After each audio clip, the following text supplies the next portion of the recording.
Hi, I'm Ben. And I'm Josh. And this is the Bad and Magic Podcast, a podcast about games, life, and other things. And welcome to episode 67.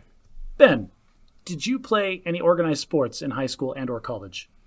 Yeah. Do you want to know which ones? I do. Tell me. Okay. I wrestled, I was a diver, and I was on the track team. This is in high school? In high school, yeah.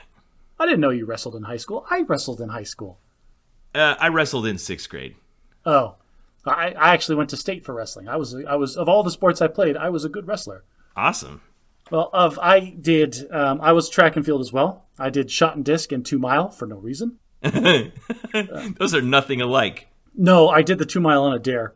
I was a wrestler, as we just mentioned. Pretty good wrestler, if I do say so myself. And then I played football. And playing football as a freshman in high school was like the first organized sport that I ever played growing up. Oh. And I was number 67. It just dawned on me why you didn't put any notes in here for 67. I didn't need to. I had that one on top of my head.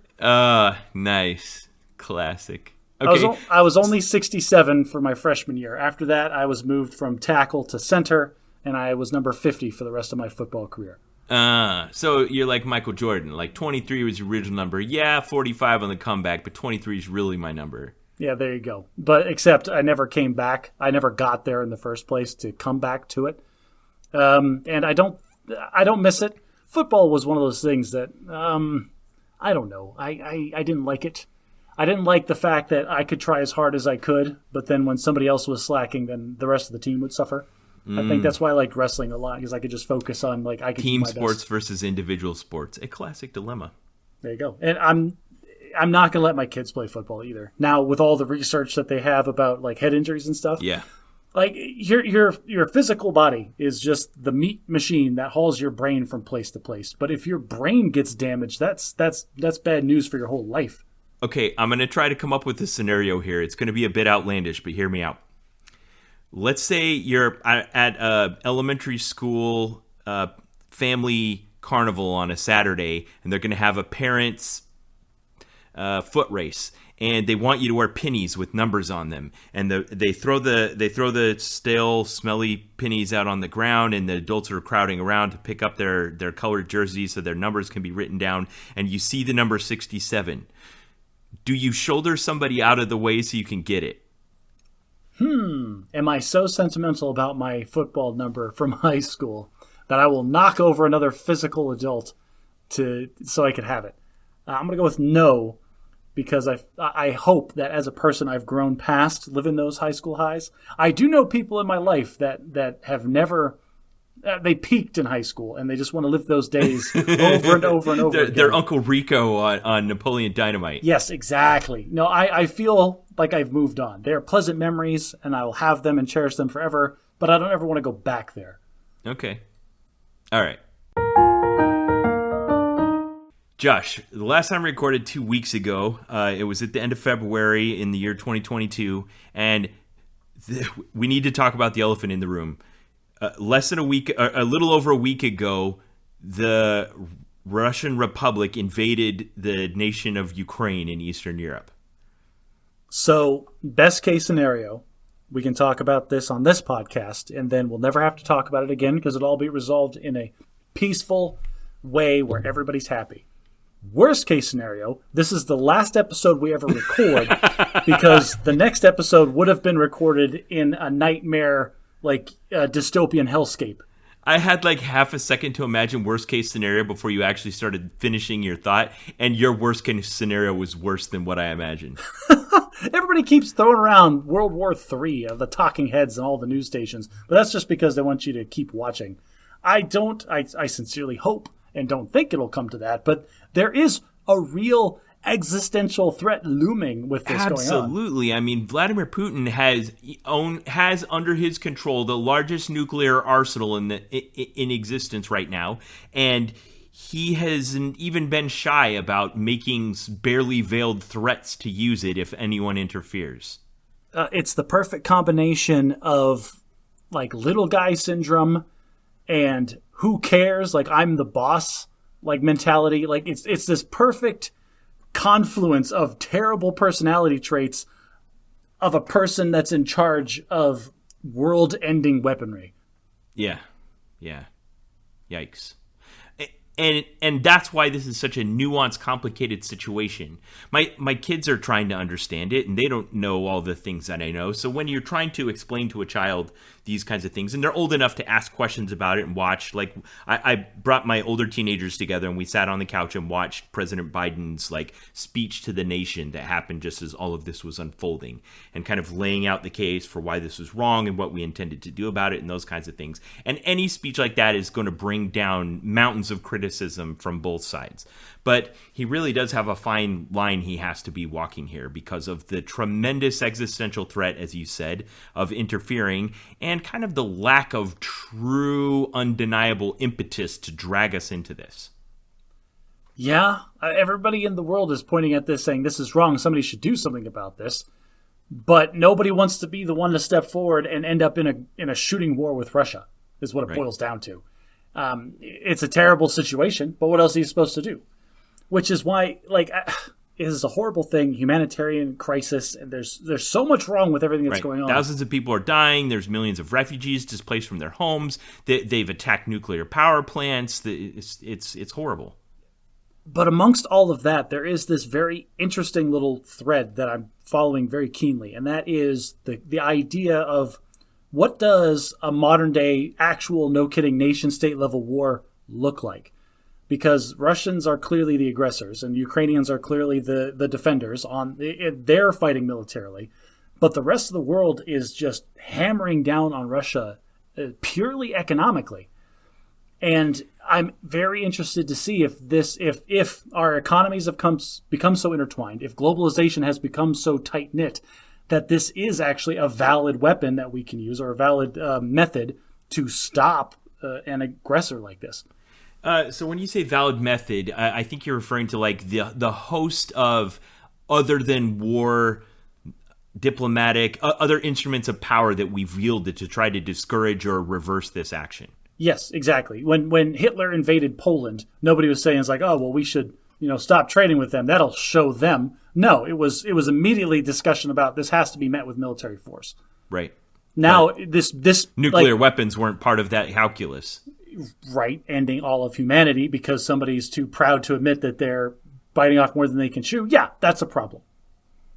So, yeah, we are under no treaty or diplomatic obligations to provide, boots on the ground troop support or attack but we are using every other instrument of power I can think of, and some I've really been surprised have come from other places than nations. We've reached a point in the history of humanity where corporations kind of transcend national boundaries, and companies like Apple that refuse to obey the FBI order to decrypt the phone that belonged to a suspected shooter of a incident here in the States are now completely boycotting Russia. Google is blocking their traffic and Facebook is preventing access, and it's really amazing, these things that are happening. In that portion of it's actually really interesting to see the backlash that the companies that haven't immediately jumped on the anti-Russian bandwagon are getting. I think McDonald's and Coca-Cola are on the naughty list right now. Everybody's like, what are you guys doing? Well, we're just doing our jobs. It's you're not supposed to be doing your jobs in Russia. What's the matter with you? And it's that in itself, like you're talking about, these multinational corporations are now suffering because they're not taking part in a nation-state level decision. Yeah, and an interesting thing I didn't realize is how much kind of casual interaction I have with Russians on a day-to-day basis.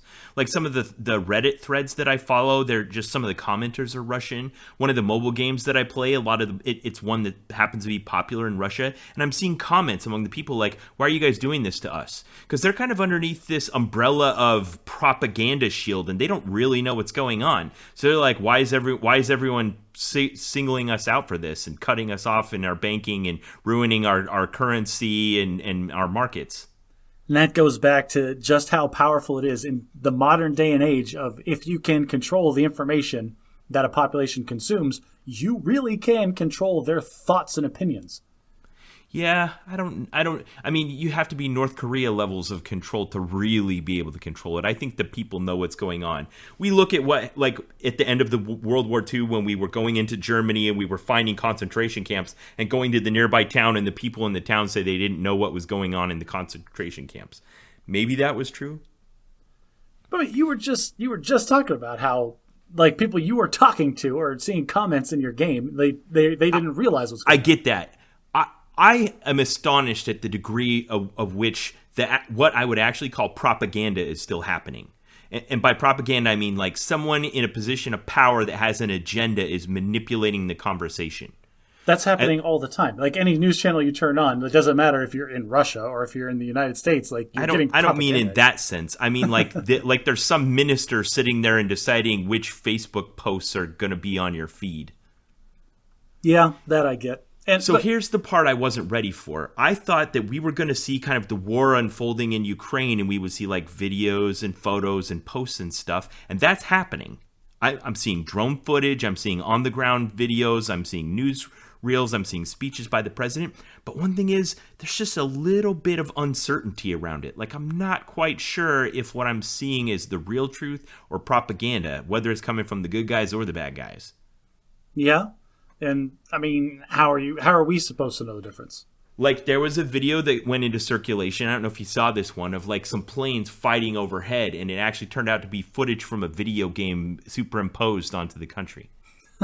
I've seen some of the fakes like that. I've seen like there was like, oh, there was some explosion or some fighting that was happening, and like 2 days later it came out like, oh no, that's from like a Polish training video that was made 10 years ago or some nonsense.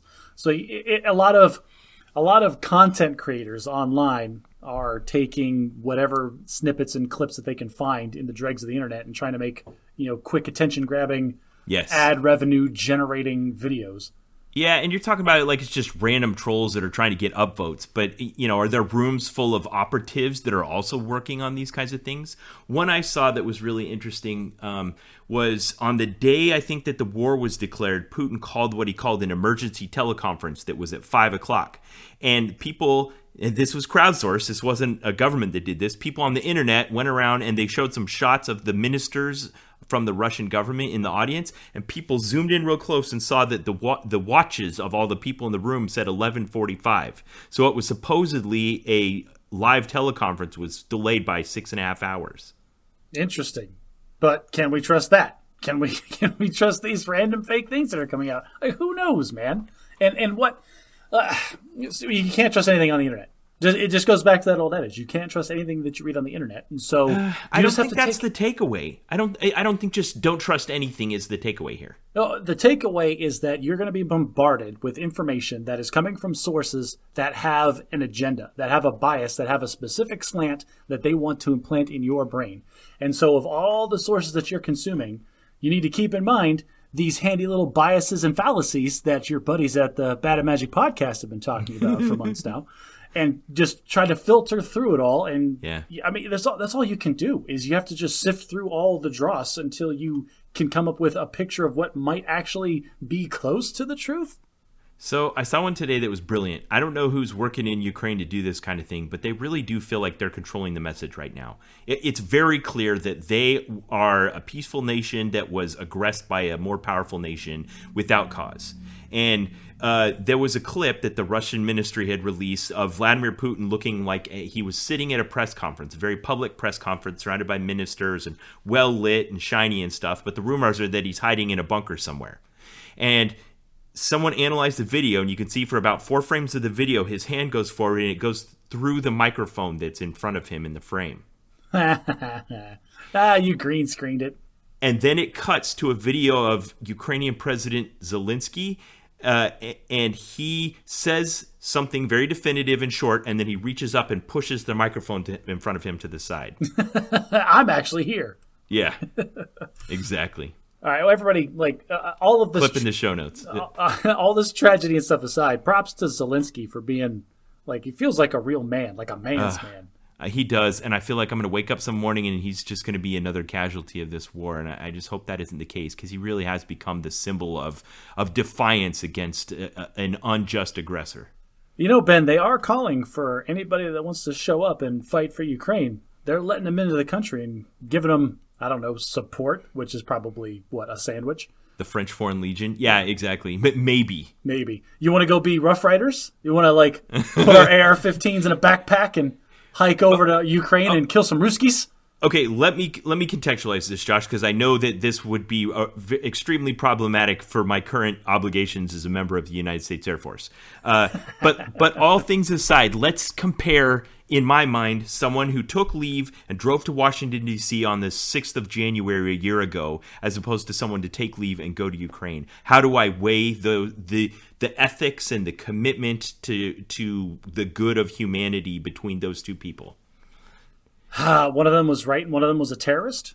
Yeah. That's the thing. It's all about perspective. History is written by the winners. And do what they call a civil war when the side that rises up wins? No, what do you call it? They call it a revolution.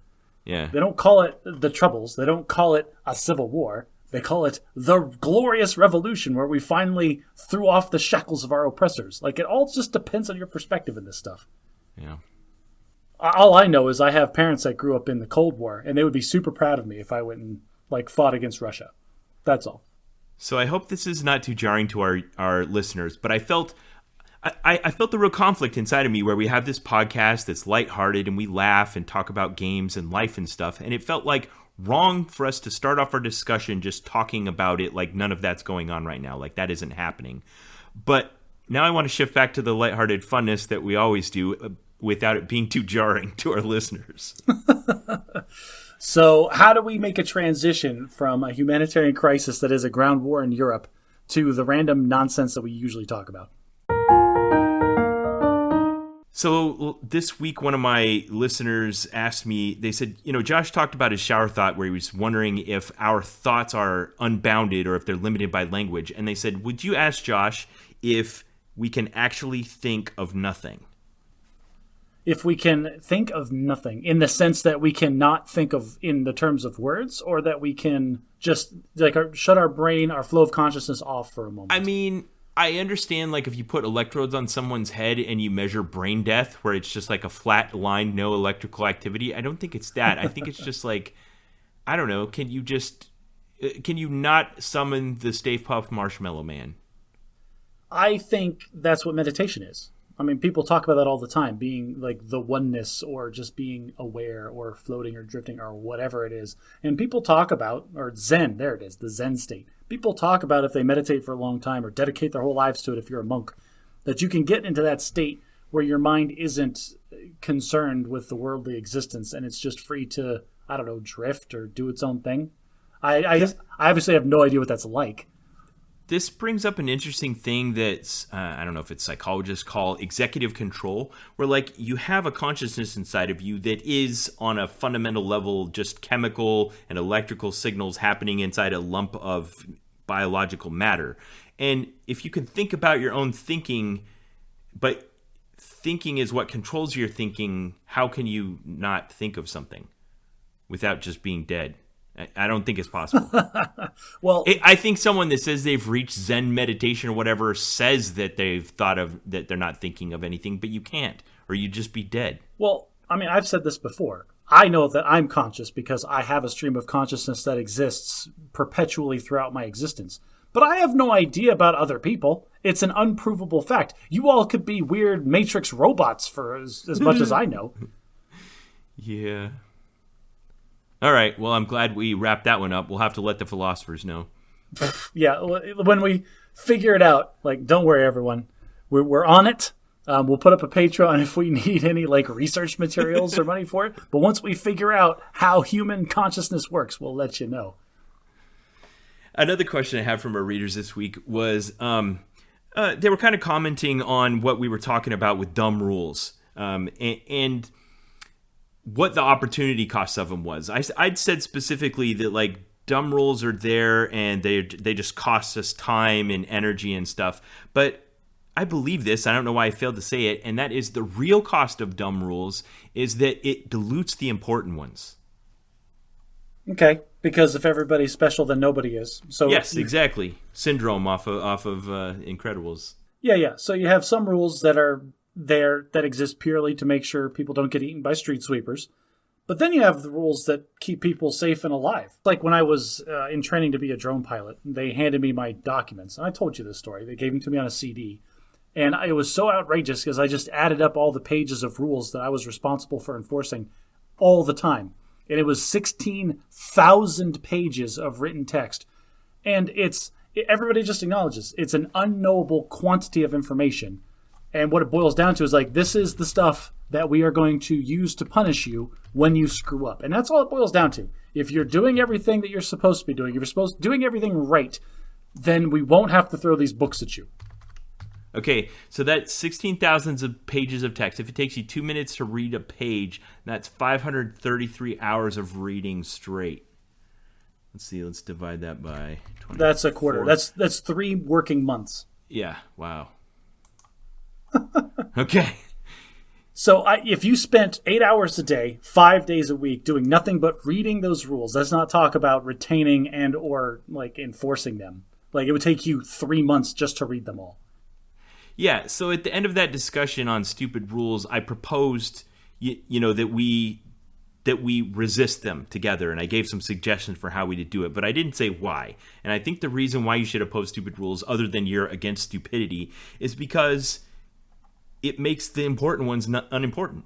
So I'm glad you brought up the episode about stupid rules, because just like you had something that you didn't mention, I have something that I didn't mention. All right. And that is, I constantly forget that you're a libertarian. So of course you're railing against any form of rules restricting your freedoms in any way, shape, or form. So I don't know why I let you slant the conversation so hard in that direction. How dare you? I love my rules. First come, first serve, people. I am not pulling forward in the drive-through line. Yeah, that's a good one. That's a good stupid rule. I had that happen to me last night. How'd you handle it? It wasn't quite the pull forward in the drive-through line. I paid at the first window, pulled up to the second window, and they're like, they handed me the wrong order, and I looked in the back, I'm like, this isn't my order, and then they look at the screen and say, your order's not on here. Did you even pay? How did I get past your first window? Yeah. It's like, kid, look at me. Lock eyes with me. How much you get paid every day? Do you know how much I get paid every day? Make my sandwich. Josh, do you want spit in your burger? Because that's how you get spit in your burger. You ever watch Super Troopers? This is like spit to you. Screw it. I don't care. Yeah. All right. All that aside, definitely resist stupid rules because the important rules deserve to be important. He says without being able to tell which rules are important and which rules are stupid. I feel like we'd be doing it wrong if we said that. Now, Josh, you did something this week I advised you heavily against doing, and I'm going to give you a chance here on the Bad at Magic podcast to defend your decision. You dropped your phone, as many of us do, cracked the screen to a point that you just weren't satisfied with, and why didn't you just replace it with a similar or equal phone? So Ben is getting on my case for getting a really fancy phone that I've wanted for a long time and have resisted the urge to buy it because I didn't have a reason to. Then, last week, I was sitting out in my front courtyard, and we were having a little fire, and my phone slipped out of my pocket, and it landed right on the corner on the concrete like it does. And I will have you know, Ben, the screen was already cracked. There was already a diagonal crack going across the whole screen, and I had been living with that crack. You were suffering through the first world problem of having a crack across your screen. Agonizing. Like just that ball and chain was dragging me down for months, but I lived with it because it was a perfectly functional phone. There's no reason that I should get rid of it. Now, I say perfectly functional. It was getting to that point where I had to charge it halfway through the day, which would be at like 20% at lunchtime. First world problems, I know. Yeah. But this time, it landed on the opposite corner from where the other crack had started. And so now, instead of one crack going diagonal catty corner, I had 10. And they spread out in a fan and then would converge back on the other crack at the top. Okay, that's horrible.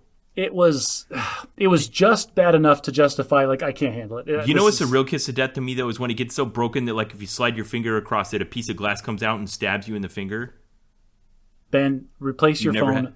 No. Good Lord, man.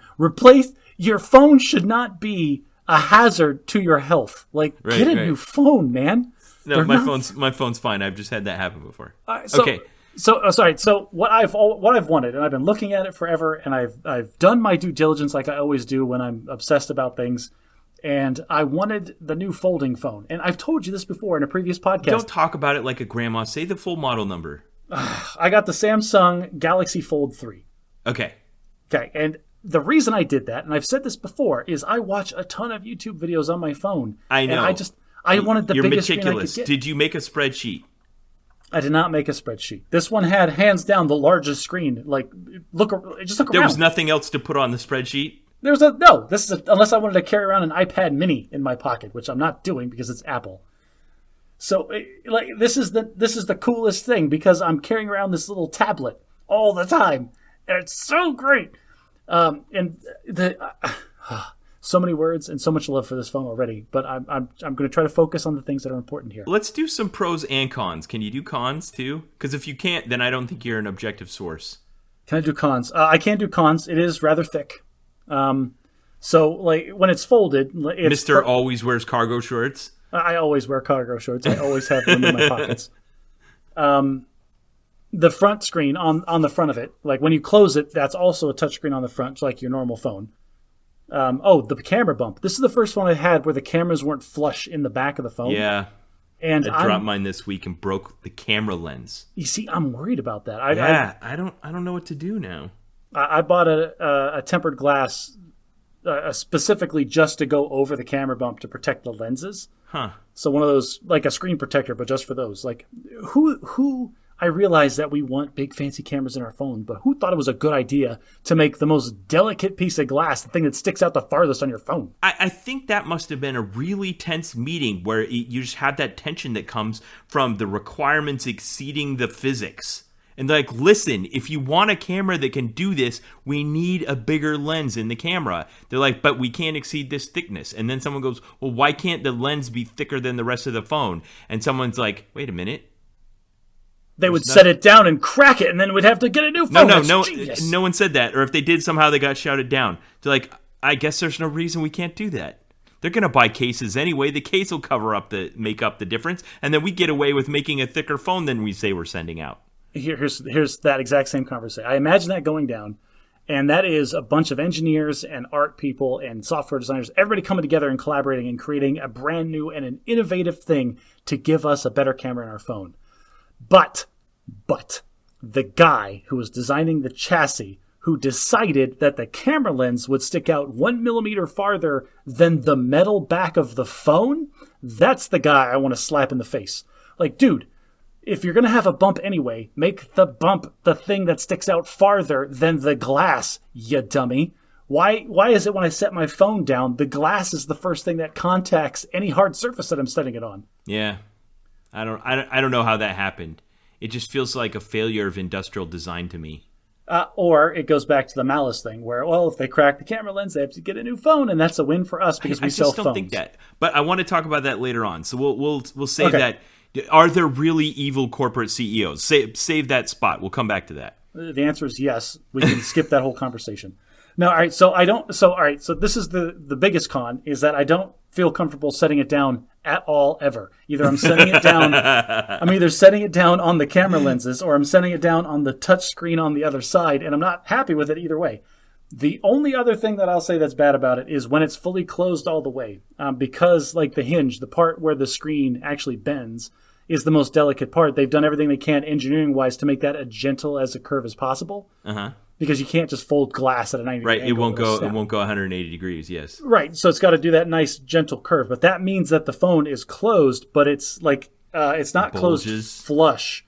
So the far ends away from the hinge, they touch like you would expect a book, but then they slightly cant away from each other. So there is this very small, maybe 1 or 2 millimeter gap between the two glass faces when you get to the hinge part, which is fine for most scenarios. But like if you have sand in your pockets or like if your hands are dirty or whatever's in your pocket. That's an interesting problem that you didn't have before. It'll work its way down in there. I noticed this when I put on a new pair of shorts and I put my phone in my pocket, and a little bit later I pulled it out and opened it up, and there was a bunch of that lint left over from the dry that was in my pockets all over the screen. I'm like, how did all of this abrasiveness get into my delicate, tiny screen?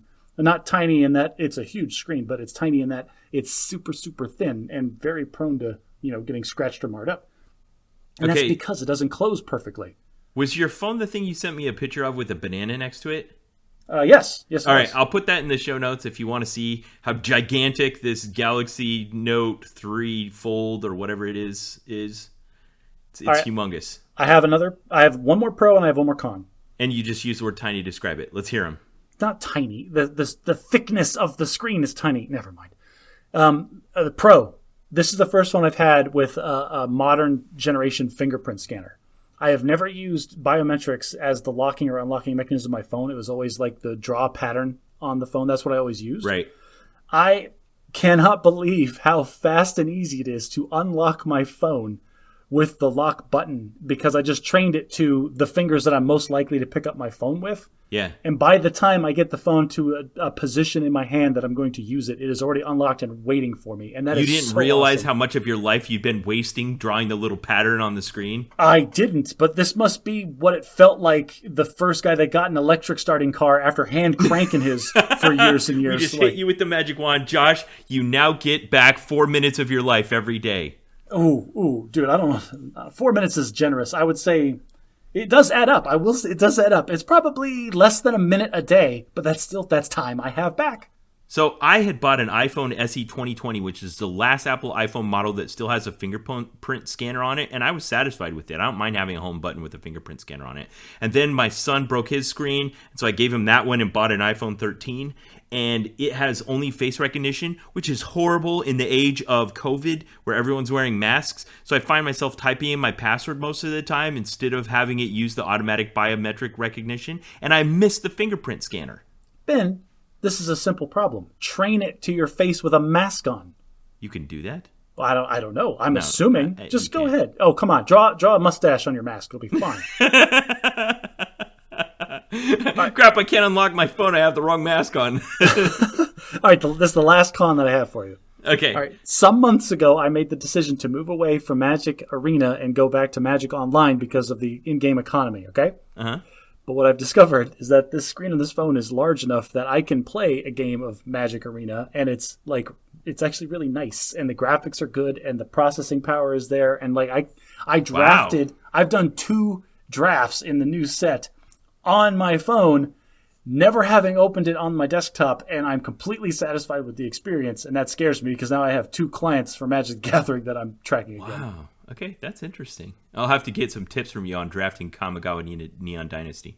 I will say it's better with a stylus. So I was on the couch the other night while we were watching some kid show, and I'm over there with a pen like, what are you writing on your phone for? I'm not. This is a stylus. And then my wife goes, what are you doing with a stylus on your phone? Well, I'm certainly not spending hard-earned real-world money on a video game that I'll never play again. Why do I have a feeling that's exactly what you said? I said something to that effect. Okay. Now, something happened this week. Josh, for our listeners, you are in the state of Arizona and I'm in the state of Louisiana, which are similar north latitude, but very different climates politically and geographically. Arizona has been blazing the trail across the nation for the abandonment of masks for the prevention of the spread of COVID-19. What's COVID-19? We don't believe in any of that hocus-pocus personal health stuff here. It's the flat earth public health emergency of the state of Arizona. Okay, so 2 years ago, this whole thing started kicking off. If you remember, about this time 2 years ago, and you and I were kind of like, what's it going to be? And then I got called up into the emergency action center at my Air Force base. Everything went into crisis. They locked down all the airports, and at the time, even the most alarmist of pundits weren't predicting that this was going to take 2 years. But I feel like we finally just are starting to achieve the milestones where it feels like we're at the end of the tunnel. Man, people have said that before. I know, Josh, but the Department of Defense has been very conservative about restricting people from spreading it and conforming, getting vaccinations, wearing masks, those kinds of things. So this week, the state of Louisiana already stopped making kids wear them at school, but I was still having to wear it at work. And this week they gave us the memorandum signed by the Surgeon General of the Department of Defense, basically saying, rightfully and common sense, we don't do that very often, but we are in this case, that every military installation will obey will use this assessment based on the local regulations on a county by county basis. And they basically define 3 levels: low, medium, and high risk. If it's high, here's what you follow. If it's medium, here's what you follow. And if it's low, here's what you follow. And they said, and we are now at medium, so you don't need to wear your masks unless you're at like the hospital. Okay. Or the commissary. So there's some definitive guidance that you can follow. And there's some quantifiable measurements you can use. And it was weird, Josh, because the email came out and everyone kind of stood up from their desks like groundhogs. And imagine a bunch of people in cubicles kind of standing up and looking around and then slowly taking their masks off and looking at each other's faces for the first time in 6 months. Except for Fred.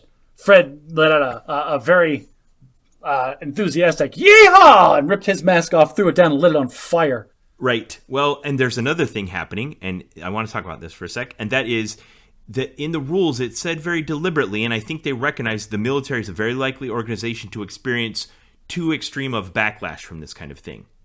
Like a local commander saying, all right, not only are you permitted to take your mask off right now, but it does not appear good for military dress and appearance, and you are not allowed to wear one. That would happen immediately. Right.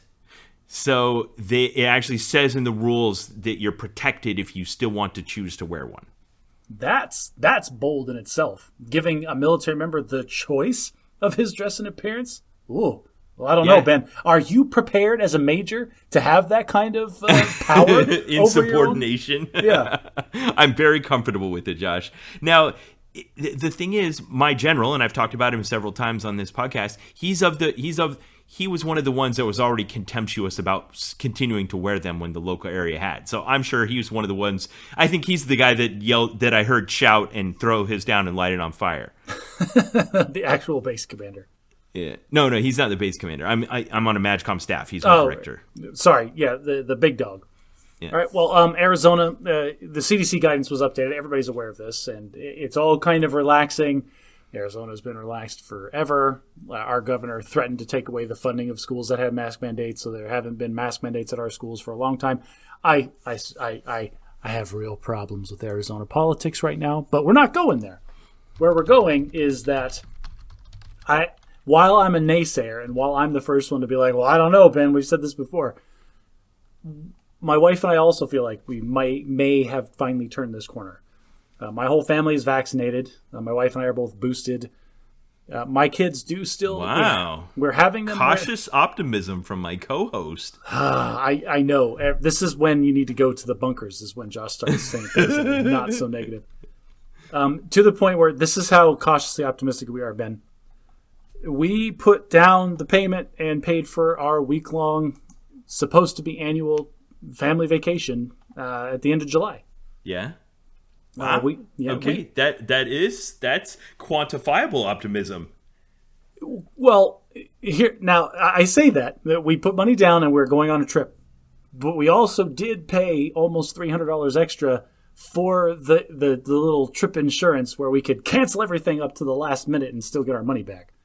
So that's the level of my cautious optimism. Like, yes, like we're willing to put the money down, but we're also willing to spend a little extra just in case. Okay. Well, when is it? The end of July. There's a week between when the kids have the summer camp that ends and before school starts. They have a week off. And so my wife and I have already taken that week off of work, and we are going to throw them in the car and drive to California, and we're going to try to do our best trip that we've ever had was to Legoland, and that was 2 or 3 years ago now. Uh-huh. And so we're going back, and it's going to be great. Oh, great. I love it. Okay, that's fantastic. Well, I hope you guys have a good time. Congratulations. And audience, I want you to know that this is a momentous event. If the Fleshman family's ready to cautiously take a step back into the world of getting together with other human beings, then really the COVID thing must be coming to an end. Yeah, because we really are the mole people. Like we're the last ones coming out of the bunkers. Don't worry about that. All right. Well, speaking of coming out of the bunkers, there was an interesting in the nerd world. There was an interesting happening this week. Did you look at that weird email I sent you from author Brandon Sanderson? Boy, Ben, I'll tell you. Like I watched it at work. Like you sent it to me. I'm like, what? Brandon Sanderson? And like he looked sad on the thumbnail. Like he did everything he could to suck me in, and I was worried about it. But if I wasn't at work that day, I was going to call you and give you an earful. Where like you, I didn't know what it was either. Oh, you sent it to me before you watched it? It was like, I've been lying to you. That was the title, and it just had a link to a mysterious YouTube video. And I was, I don't know, like I was preparing myself for the worst because that's who I am. I'm like, oh no, Brandon Sanderson has cancer. He's not going to be able to finish the next 6 books of the Stormlight Archive. I don't know what I'm going to do with my life. This is a crisis. My story's not going to come to an end. Yeah, I was that worried about it. Okay, so you open it up and say what happened. Oh, Brandon Sanderson, like he did it. Like he milked it for like the first 2 minutes of the conversation, saying stuff like people have Link been in the handling. show notes. Link in the show notes. Like, spoilers, everybody. Like, go watch it first if you're a Brandon Sanderson fan, like I was. Like, I fangirled out hard the whole time I was watching it. But he talks like he starts with this really like down tone and how like he's been like handling how people have been handling the pandemic differently, and it's been really tough times and blah blah blah. And he finally is like, and the way I handle stuff when I have free time is I wrote another book, and he slams this manuscript on his desk. Yeah, easily like 600 pages of paper, just bam. And then he keeps doing it. Like, he keeps talking, and then he keeps slamming manuscripts onto his desk. And he's like, this guy is such a prolific writer. He accidentally wrote 5 extra books while he was in lockdown. Okay, well, the point he was making in that video is that under normal circumstances, all his free time gets eaten up by traveling for promoting his books as part of his obligation to his publishers. And he's like, I like doing that, but it saps me of my free time. He's like, but because of COVID, I've just sat at home the whole time, and I use that extra time to write. And I didn't tell anyone. Like, these aren't books that he was getting like an advance or paid from a publisher to write. He just wrote them on his own and didn't tell anyone about it. So no one knew they were coming. There was no rumor mill. There was no speculation. Bam, he slams like 2,000 pages worth of unpublished books on the table right in front of the camera. The showmanship was breathtaking. Yeah, he did an excellent job. That's also props to whoever was off camera, because the way he did it was all one shot, and he would constantly get up and go over to his whiteboard and then point out things that he had drawn on the whiteboard, and then he would go back, and he'd go back to the whiteboard. The whiteboard would be completely different. So there was somebody swapping out his whiteboards every time that he walked back over to his desk, and so props to that person. Okay, so what he did is kind of impressive. And the moment he did it, he was taking a risk, but I think it was a calculated risk, what he knew. And he said, I am not going to traditionally publish these works. Now, this is, okay, sorry, I zoomed out like 5 levels. I just finished my writing course that I was taking, and I had a published author as my professor. And when I got to the 11th unit of my writing course, it was called Writing Creative Nonfiction. The unit was on how to get published. And it gave me lessons on how to write a cover letter and send my manuscript to a journal and have it peer reviewed and send them a thank you letter and all this. And I wrote on this assignment to my professor. I said, I am not doing this assignment, and this finalized my thoughts about this. This is a waste of time, and I will never do this. I don't have a need to do this. If this is how you get published, I want no part of it.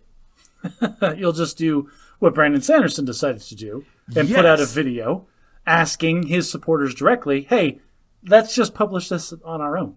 Yeah, and that was the point he was making, is that, like, yeah, there's traditional ways to do this, but the internet's giving us new opportunities. So I'm making a Kickstarter. You can go on there, you can contribute $40, or you contribute $500, or anywhere in between, and you can get beautiful leather hand-bound copies of these books, or you can just get an e-copy to your e-reader. But either way, just send the money directly to me. It doesn't all go to a publisher, and we're all happy. You get the books, I get the money, everybody's better off.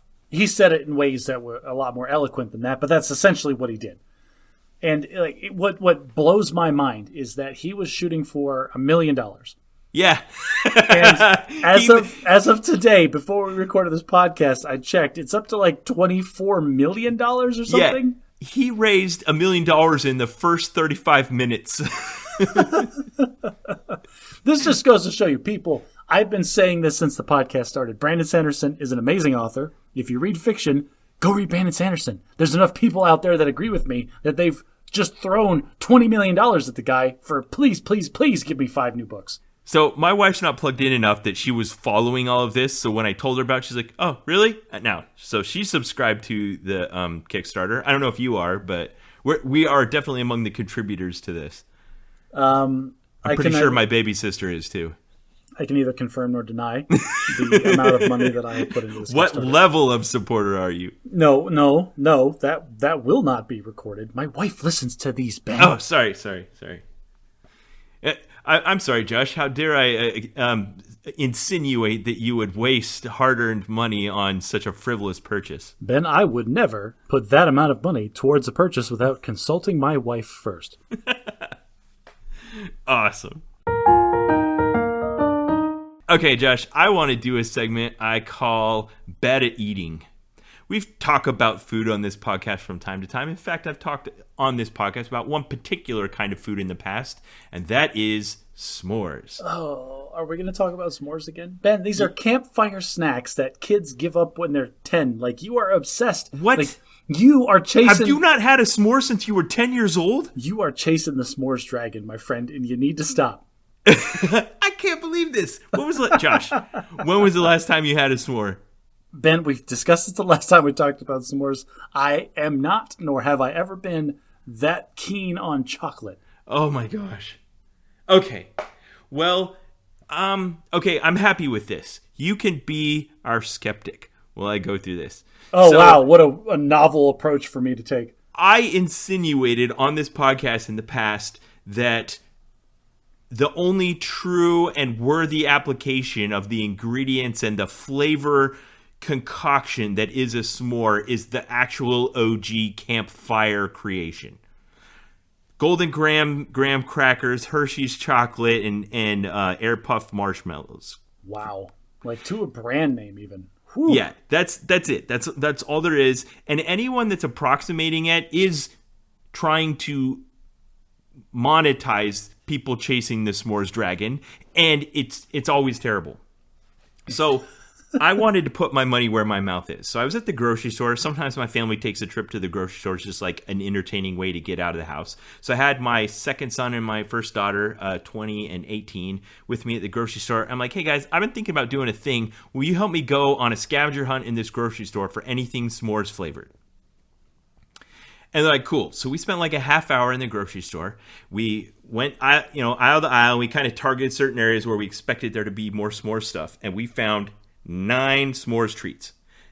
There was one I chose not to get, and we could probably have found maybe another 4 or 5 if we kept looking, but we just like, all right, that's enough. So we got 3 different treats, 2 energy bars, 2 dairy-based treats, and 2 cereals. And I did a tier chart. I've never done a tier chart before. You know me, I don't like to waste an opportunity to make a good infographic. So I'm going to take you through it. Link in the show notes. I am looking at it now. And please, Ben, give us the breakdown of your tier chart. Okay, so there were a few other criteria that came up. Like there's, I don't know, s'mores flavored coffee creamer, and I just felt like I don't know, that's just not useful. So here we go. While I was doing my research for this, I found a website by a similar-minded person named Chris. The website is called s'morescout.com. And on this website, Chris rates s'mores products and recipes on a 4-part rating breakdown, 1 to 5 stars. Marshmallow, chocolate, graham, and overall. And he has on there a list of all different kinds of s'mores products, as well as s'mores recipes, and even a few other delightful things like ideas, including s'mores memes and puns. It's fantastic. Link in the show notes. Listeners, your audio is not bugging out. That was the sound of my eyes rolling so hard that my mic caught it. Yeah.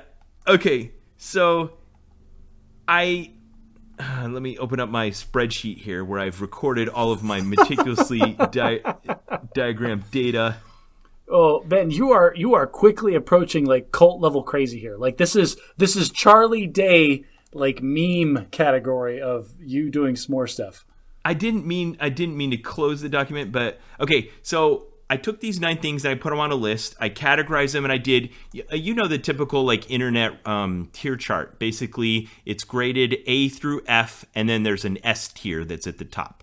So there's a lot of controversy surrounding what these things actually mean, but I think they fell pretty cleanly onto this chart. So if you're looking at the chart, let me walk you through it. I'm going to start at the bottom and work my way up. Both energy bars fell at the E and F tier. There was the Think Protein Plus 150 calorie bar. Now, I want you to notice if you're looking at this, and that is all but one of these products use almost the exact same thumbnail of the campfire treat on it. Like a fishing lure trying to lure you in. Like, come eat our thing. It's just like that thing you used to love when you were a kid. Well, this is clearly made for people like you that are chasing the s'mores dragon, dude. This is the closest thing to hard drugs that a grocery store can sell.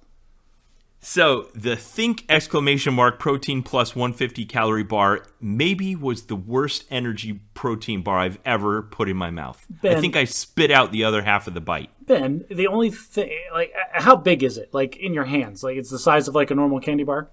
Yeah. All right, anything that big that only has 150 calories is at least 75% sawdust. So that's why it was bad. It's horrid. And it has no marshmallow flavor, barely chocolate flavor, nothing graham crackery to speak of. It was just horrible, sawdusty energy bar. Okay, throw that one aside. That's F tier. E tier, there was a Cliff Kid Z bar, s'mores flavor. It's the only thing that doesn't have a picture of s'mores on it, and that's because there's nothing s'moresy about it. It was chewy like a Cliff Bar, and this comes from a guy who eats a Cliff Bar every day. It was the worst Cliff Bar I've ever had. Was it the worst, like, objectively, or was it the worst because it was trying to be something you loved and failed? Yeah, yes. And it's just not, it just wasn't tasty. Okay. Okay, so also at the E tier, I found a box of Quaker's Instant Oatmeal s'more flavored. Now, this one had my hopes up a little too high, and when you open the packet, inside are those little, like, dried-out marshmallow things. So I followed the microwave instructions exactly as I had on the box. I heated it up, and then by the time it was done heating, the marshmallows had disappeared. Oh, they just evaporated? Yeah, so it was just like vaguely chocolatey, vaguely graham crackery, no marshmallow flavor whatsoever, and easily the worst flavor of Quaker Instant Oatmeal I've ever had. And that's from somebody who loves like every flavor of Quaker Instant Oatmeal. It was truly terrible. Okay. I found some other online reviews, and everyone seems to concur. They were also chasing that dragon because apparently Quaker had a version of this from a few years ago that was better than this one, but this one's terrible. All right, at the D tier are both of my dairy-based products. I got a Ben & Jerry's s'mores-based flavor of ice cream and one of those little yogurt cups that has like a little corner thing where you flip it over and it has some dry ingredients that drop into the yogurt and you mix them in. Right.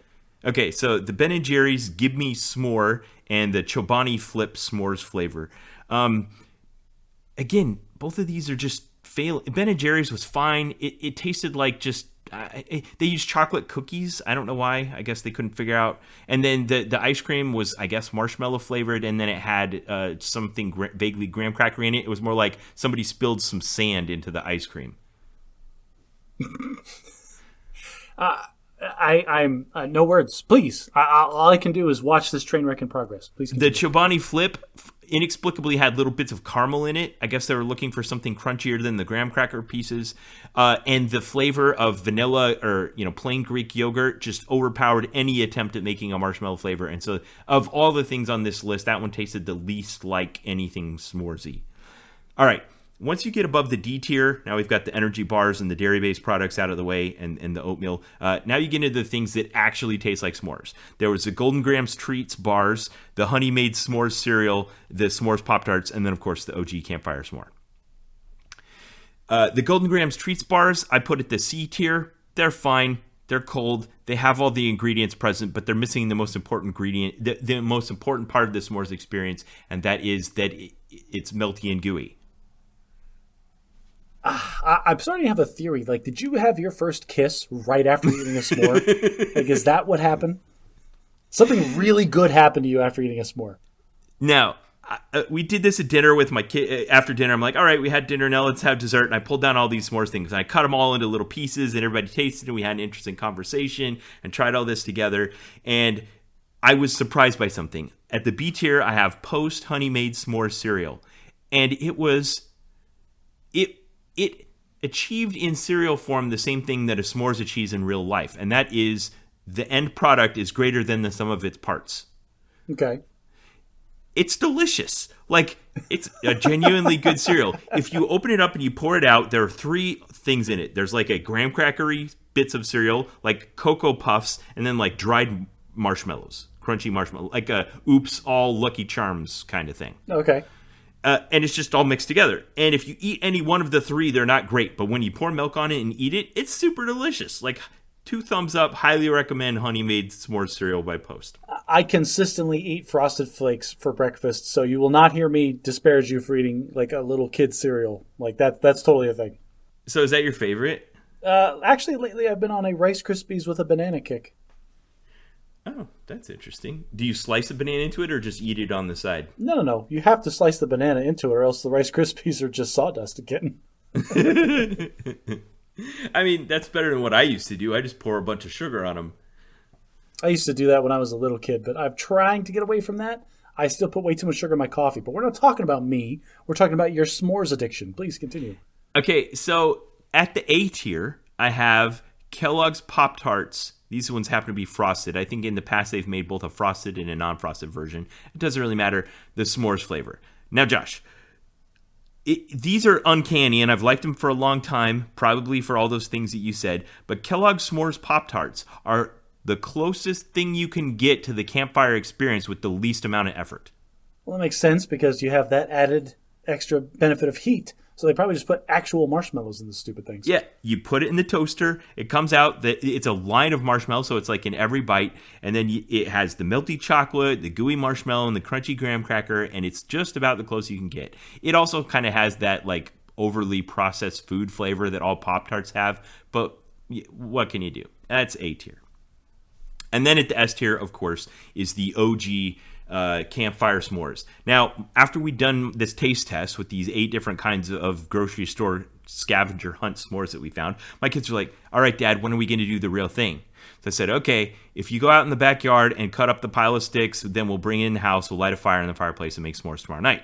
So I thought the chore would be a sufficient barrier to entry, but I underestimated my children's willingness to have the actual OG original campfire s'mores. Well, you've been talking up this crack cocaine of s'mores so hard. You spent a full trip to the grocery store to get all this stuff. You sat everyone around the table and made them compare and contrast. Like they're now jonesing for the real thing, man. Yeah, and so it was pretty easy. They cut up all the sticks, we lit the fire, and it was this beautiful experience. I'll post a couple of photos in the album on Facebook of us sitting around making s'mores around the fireplace in our house. And they were every bit as delicious as I always say. 5 stars, primo experience, truly a culinary confection of perfection. I would like to quote Chris from s'morescout.com. He says, a description of the experience encapsulates everything I love about s'mores. Crunchy graham crackers, gooey toasted marshmallow, and warm, slightly melted chocolate. It's simple to make, contains a variety of textures and sensations, and is delicious. And one thing is clear, the roasted marshmallows are the key and true essence of the treat. And I couldn't agree more. I'm gonna ask you a question, and I'm gonna make a comment. Okay, here's my question. Has your wife ever walked in on you like in the bathroom or something with a lighter, like trying to toast a marshmallow? Like have you ever been caught like just like twitching so hard for a s'more that you were making it in secret? No, I was looking at porn. I swear. All right, that's my question. Okay. Obviously, no need for an answer. It happens all the time. Yeah. My comment is this: almost a prediction. Listeners, I predict that 50 or 60 years from now, there will be a memoir that exists on the planet Earth, and a line in that memoir will be, "My dad was weirdly obsessed with s'mores." Okay, well, I intend, if I'm ever in a grocery store again, because I know there's at least 2 different kinds of cereal, and according to Chris on s'morescout.com, they're better than this one. So if I see them, I'll try those. I've also seen some other treats out there. So if I see others, I'll try them and I'll review them on the podcast. But there's 2 other things I want to say about this. One is what you've been hinting about all along, and that is the psychological connection with other things linked to this. And that is definitely true, Josh. All throughout my childhood, some of my best experiences with my family, with my friends, and by myself were out camping in places in Idaho, in Alaska, in Oklahoma, all over the place. And these are always like the highlight of a day. Here's what Chris wrote on s'morescout.com. The s'more is a rich treat enjoyed after a long, hard physical day full of adventure, activity, friendship, and memories. It's a summer staple and a requirement for virtually any summer bonfire or camping trip. Yes, s'mores is sticky and messy, but that's all part of the experience. Let loose and enjoy. Children react with joy at the mention of making s'mores, and adults look back at their own childhoods with a sense of nostalgia. Be warned that you can't eat just one. It's all in the name. So that's what it is. You know, this taps into some of the best memories of my childhood, and it's not a disappointing thing to eat now. And just like they say, you can't just eat one, you want some more. So I was looking at the history of the name of it, and it dates back to about the 1920s. I don't know if the Depression era or interwar period, kind of like the invention of pie, made it so that people wanted something good that you could make on the cheap. But they're like, well, what can we do with all this stuff that we got? All I got is a box of nasty graham crackers, an old chocolate bar, and these marshmallows. I just can't stop watching this train wreck that is you obsessing about s'mores. Good Lord, man. How old are you? You're obsessing about a snack. Like, I obsess about things too, but man, come on. So they published this, and it started out in like Girl Scout recipes that got traded in newsletters. And for about the first 10 or 15 years, the recipe was called Some More. Some space more. And finally, in like 1938, someone was like, that's too long. We got to do something about that. And they removed the word OME and replaced it with the sky comma. Sky comma. And so it has been evermore. And anyone that tries to publish a product and change the name of it, the word is S''MORES. That's all there is to it. That's all I have to say about that. Okay, Ben, I want to start off by saying this is a safe space. Everyone here loves you. We are all here for your well-being. Now, you are weirdly obsessed with s'mores, okay? And we need you to acknowledge this problem so we can move forward. Josh, I think you're supposed to invite someone else to your interventions. It's not working. Fair enough. Moving on.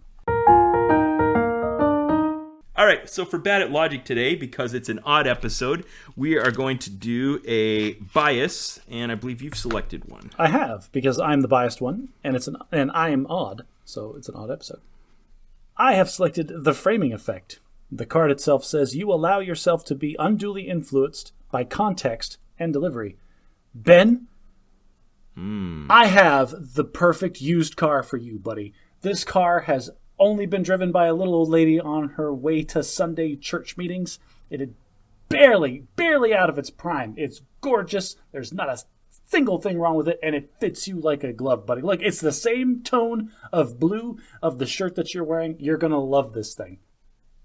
Oh, and then there's that guy. He also has a car for you. Yeah. The framing effect feels like another one. What was that one about, anchoring? This also kind of feels like anchoring. You know, I guess anchoring is internal and framing might be someone else's influence. Like the same as anchoring, but when it comes from externally instead of internally. Anchoring is that idea that the first time you interact with something, like whatever your first impression is, just kind of latches into your brain. I think the framing effect is more of like the delivery, like the sales pitch that you're going to get. Like if the first review that you ever see of a new gadget or a new gizmo is a negative one, you might be anchored to it being negative, but there's no doubt that your thoughts about it in that moment have been impacted by this framing effect to be negative. I feel like any self-respecting critical thinker likes to think that they would be immune to this. So I guess that's why it's important to be on the lookout for it. They're absolutely not. We had an entire podcast episode about stupid rules, and you got to push your libertarian ideas down my throat, and I didn't even recognize it because I was agreeing with most of what you were saying.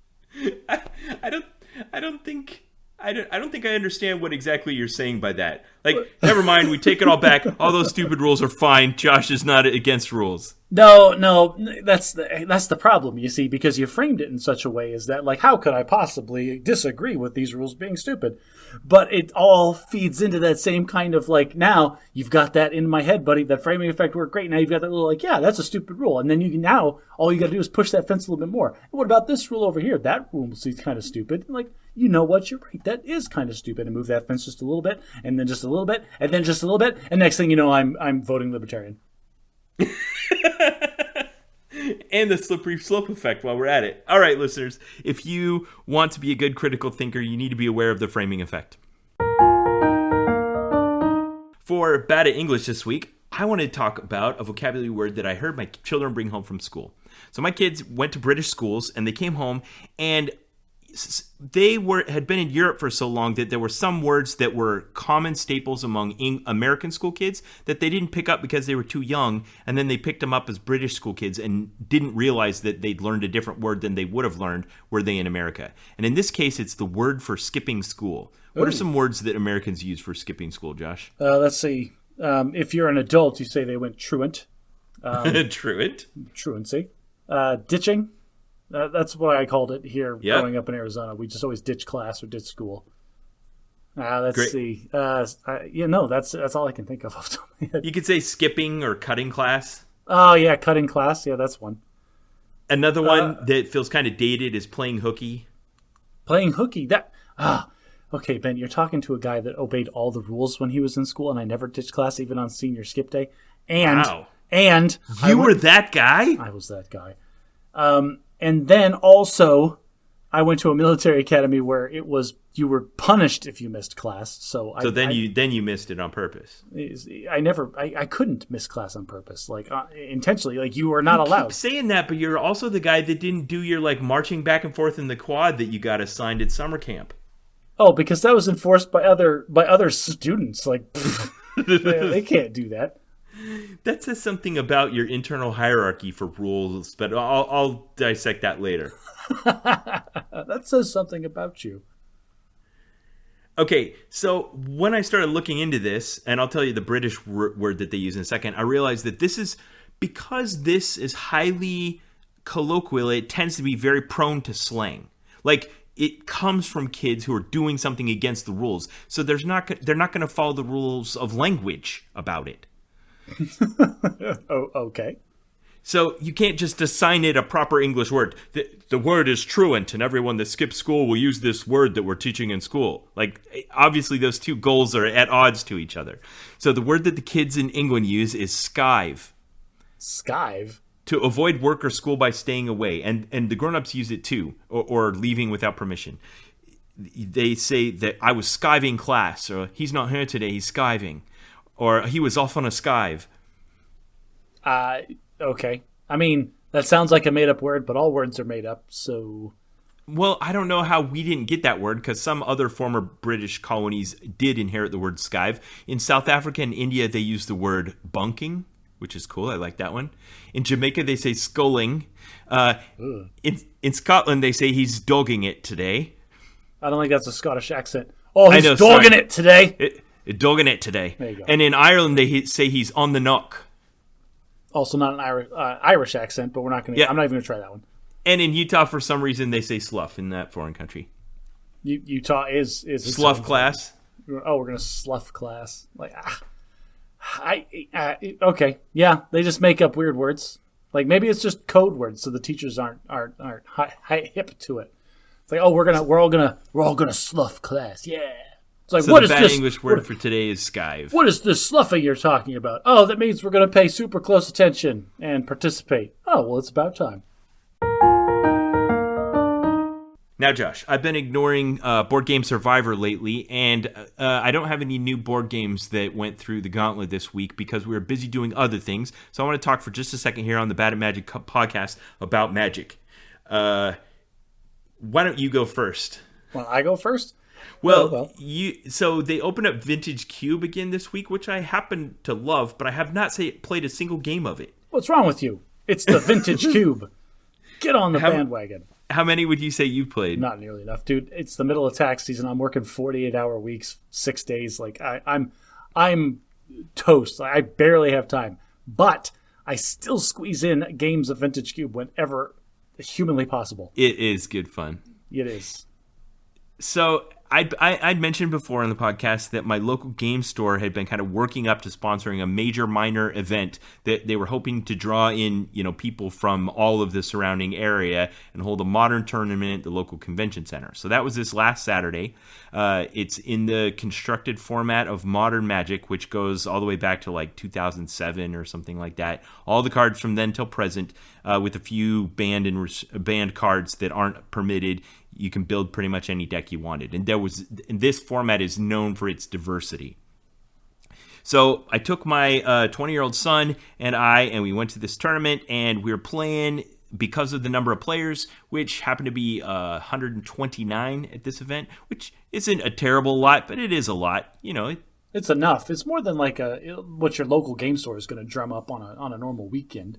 Yeah, it was enough to support a $5,000 prize pool. It's the most I've had in an event since this podcast was founded, when you and I went to Grand Prix Vegas back in 2018. Oh, back in the day. We're going to this one. If they have it this year, 2022, that's our year, baby. I love that idea. Okay, so I registered green, red Ponza deck, and my son registered blue, white, red Arclight Phoenix deck, and we started playing the tournament. And I am always optimistic because I tend to just find a way to win, and I was in contention still going into the 5th round. And I talked my wife in because the rest of my kids were out of town, and I talked my wife into coming to the event. She'd never come to one before.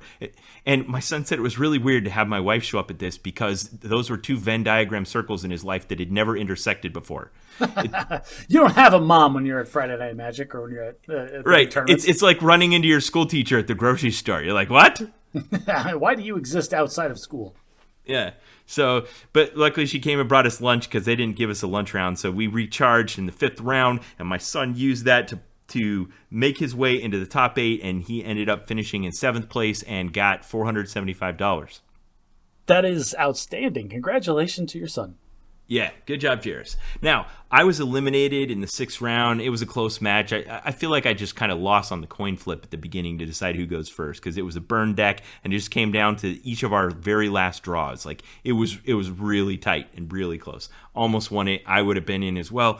But I got to tell you, Josh, I had this moment where I was so proud of my son and his accomplishment that it was as rewarding, if not more so, to see him finish at the top tier of the competition than it would have been to do it myself. Aw, if only you'd have had thoughts like this when it was you that he was playing in the last round, preventing him from going into the championship. Well, here's the thing, because you've given me no end of hard time on this show about how when we played together in the past, I always pound them into the dirt. Yes, you do. And he had the fortitude and the critical thinking and the technical play skills. Don't you even come in here. It's like, if I hadn't been so hard on him in those Friday Night Magic tournaments, he never would have been able to stand up against the competition here. You do not get to claim his championship by proxy, sir. No, that's not how this works. I sound like J.K. Simmons on that movie where he's raising the jazz drummer. I forget what that was called. Anyway, yeah. It feels like all those times where just teach him how to play and think through things and working together and helping him construct his deck paid off. Because, Josh, it takes a tremendous amount of mental fortitude and just stamina to get through 7 rounds of Swiss pairings of Magic. It's a lot. Ben, I don't know if you realize this, but you're my Magic the Gathering son. And like, you play red decks and land destruction and weirdness, and it's so disappointing, and I'm so disappointed in you. But I have to accept you as the Magic player that you are, not the Magic player that I wanted you to be. And so I'm glad that my Magic Gathering grandson did so well in this tournament. Okay, keep going. Take credit for it. I want to pull the thread on this one a little more. Hang on. I can be proud of him without claiming responsibility for it. Like, of course. Ow, my phone. Oh. No, Josh. Oh no, did you just drop your Samsung Flip G3? It's fine. Everything's fine. Nothing's broken. No, I want to pull the thread on this, Josh. Okay. I would never have played Magic the Gathering if you hadn't introduced me to it, and I introduced my son to it, and the things you taught me, I passed on to him, and he did well in that Magic tournament, and he said to me after the tournament, he's, Dad, I really enjoyed that. Thanks for introducing me to this game and teaching me to play it. Did he really say that? Yeah. Oh, okay, well, retracted, because it wasn't you, it was me. So, everything you just said is right. This is a one-to-one correlation. I'm taking full responsibility for Jarus doing so well at the Magic tournament. You're welcome, everyone. I spawned this entire thing. This brainchild that is Ben's podcast about games, life, and other things is 100% my doing. You're welcome. Wow. Yeah, there's a lot of stuff that dates back to that decision. It's a fateful moment. It's my November 5th, 1955, or November 3rd, or whatever it was. The moment in Back to the Future where they keep going back to, that's like the spoke of the hub. Oh, I thought the hub of the spoke. For some reason, my brain went to V for Vendetta. Remember the 5th of November. No, definitely not Guy Fawkes Day. Speaking of guys, Josh, let's talk about Ryan Reynolds' most recent movie character, Free Guy. Yes, so you talked about this for a couple of minutes on the podcast a few episodes ago, because did you go see it in theaters or did you just streamed it that weekend? I went and saw it in theaters, and I think it was like episode 56 that I talked about it. I'll put a link in the show notes if you want to hear what I had to say about it before. But it's now out on Disney+. Spoiler alert, we're going to discuss the movie Free Guy. Which is really interesting. Yeah, spoilers. Also spoilers for Star Wars, interestingly enough. But my wife and I were watching the movie and like, why is this on Disney Plus? And then we get to the climax of the third act, and he pulls a lightsaber and Captain America's shield out of nowhere. Like, haha, that's why it's on Disney Plus. Disney owns this movie. Awesome. Yeah, that was a funny crossover. Okay, so let's do our usual thing, because I think there's a magic system here to be evaluated, and I think it probably it is important to have a bit of context. Now, I mentioned this when we talked about this last time, but to refresh your memory, this felt to me like the traditional Hollywood type of media delivery, where we come up with a story, we go through a major production, we produce something, and we deliver it to you in a very predictable package. It's a movie. It's somewhere around 2 hours long. It tells a story. It has a beginning and end, characters, plot, character development, all of that, and you expect this very tidy package. But it's about a media that's also about storytelling that's nothing like that. Yes, because it's about a video game. Right. So, you're the hero and you're the character, but there's no time limit, there's no bounds, and it's not, you can't just sit and you kind of can. Okay. That's the tension underlying this. Okay, so are we going to do the whole full-up thing? Are you going to let me get through the plot synopsis? Go ahead, give a plot synopsis. Okay, Spoiler alert for Free Guy. I'm going to try to do it quickly so we don't jump into like a conversation. Well, you already said lightsaber and Captain America's shield. Okay, so this movie is interesting because the perspective that it opens up with, like, is Guy. It is our protagonist, Ryan Reynolds. And he lives in this city where he's just so happy to go to work every day. And you look around and everything's terrible. There's people like, oh, the city's great and it's full of heroes. And this guy steals a car, blows up a helicopter, causes mass damage, like all within like 4 or 5 seconds as he's driving past Ryan Reynolds walking to work that morning.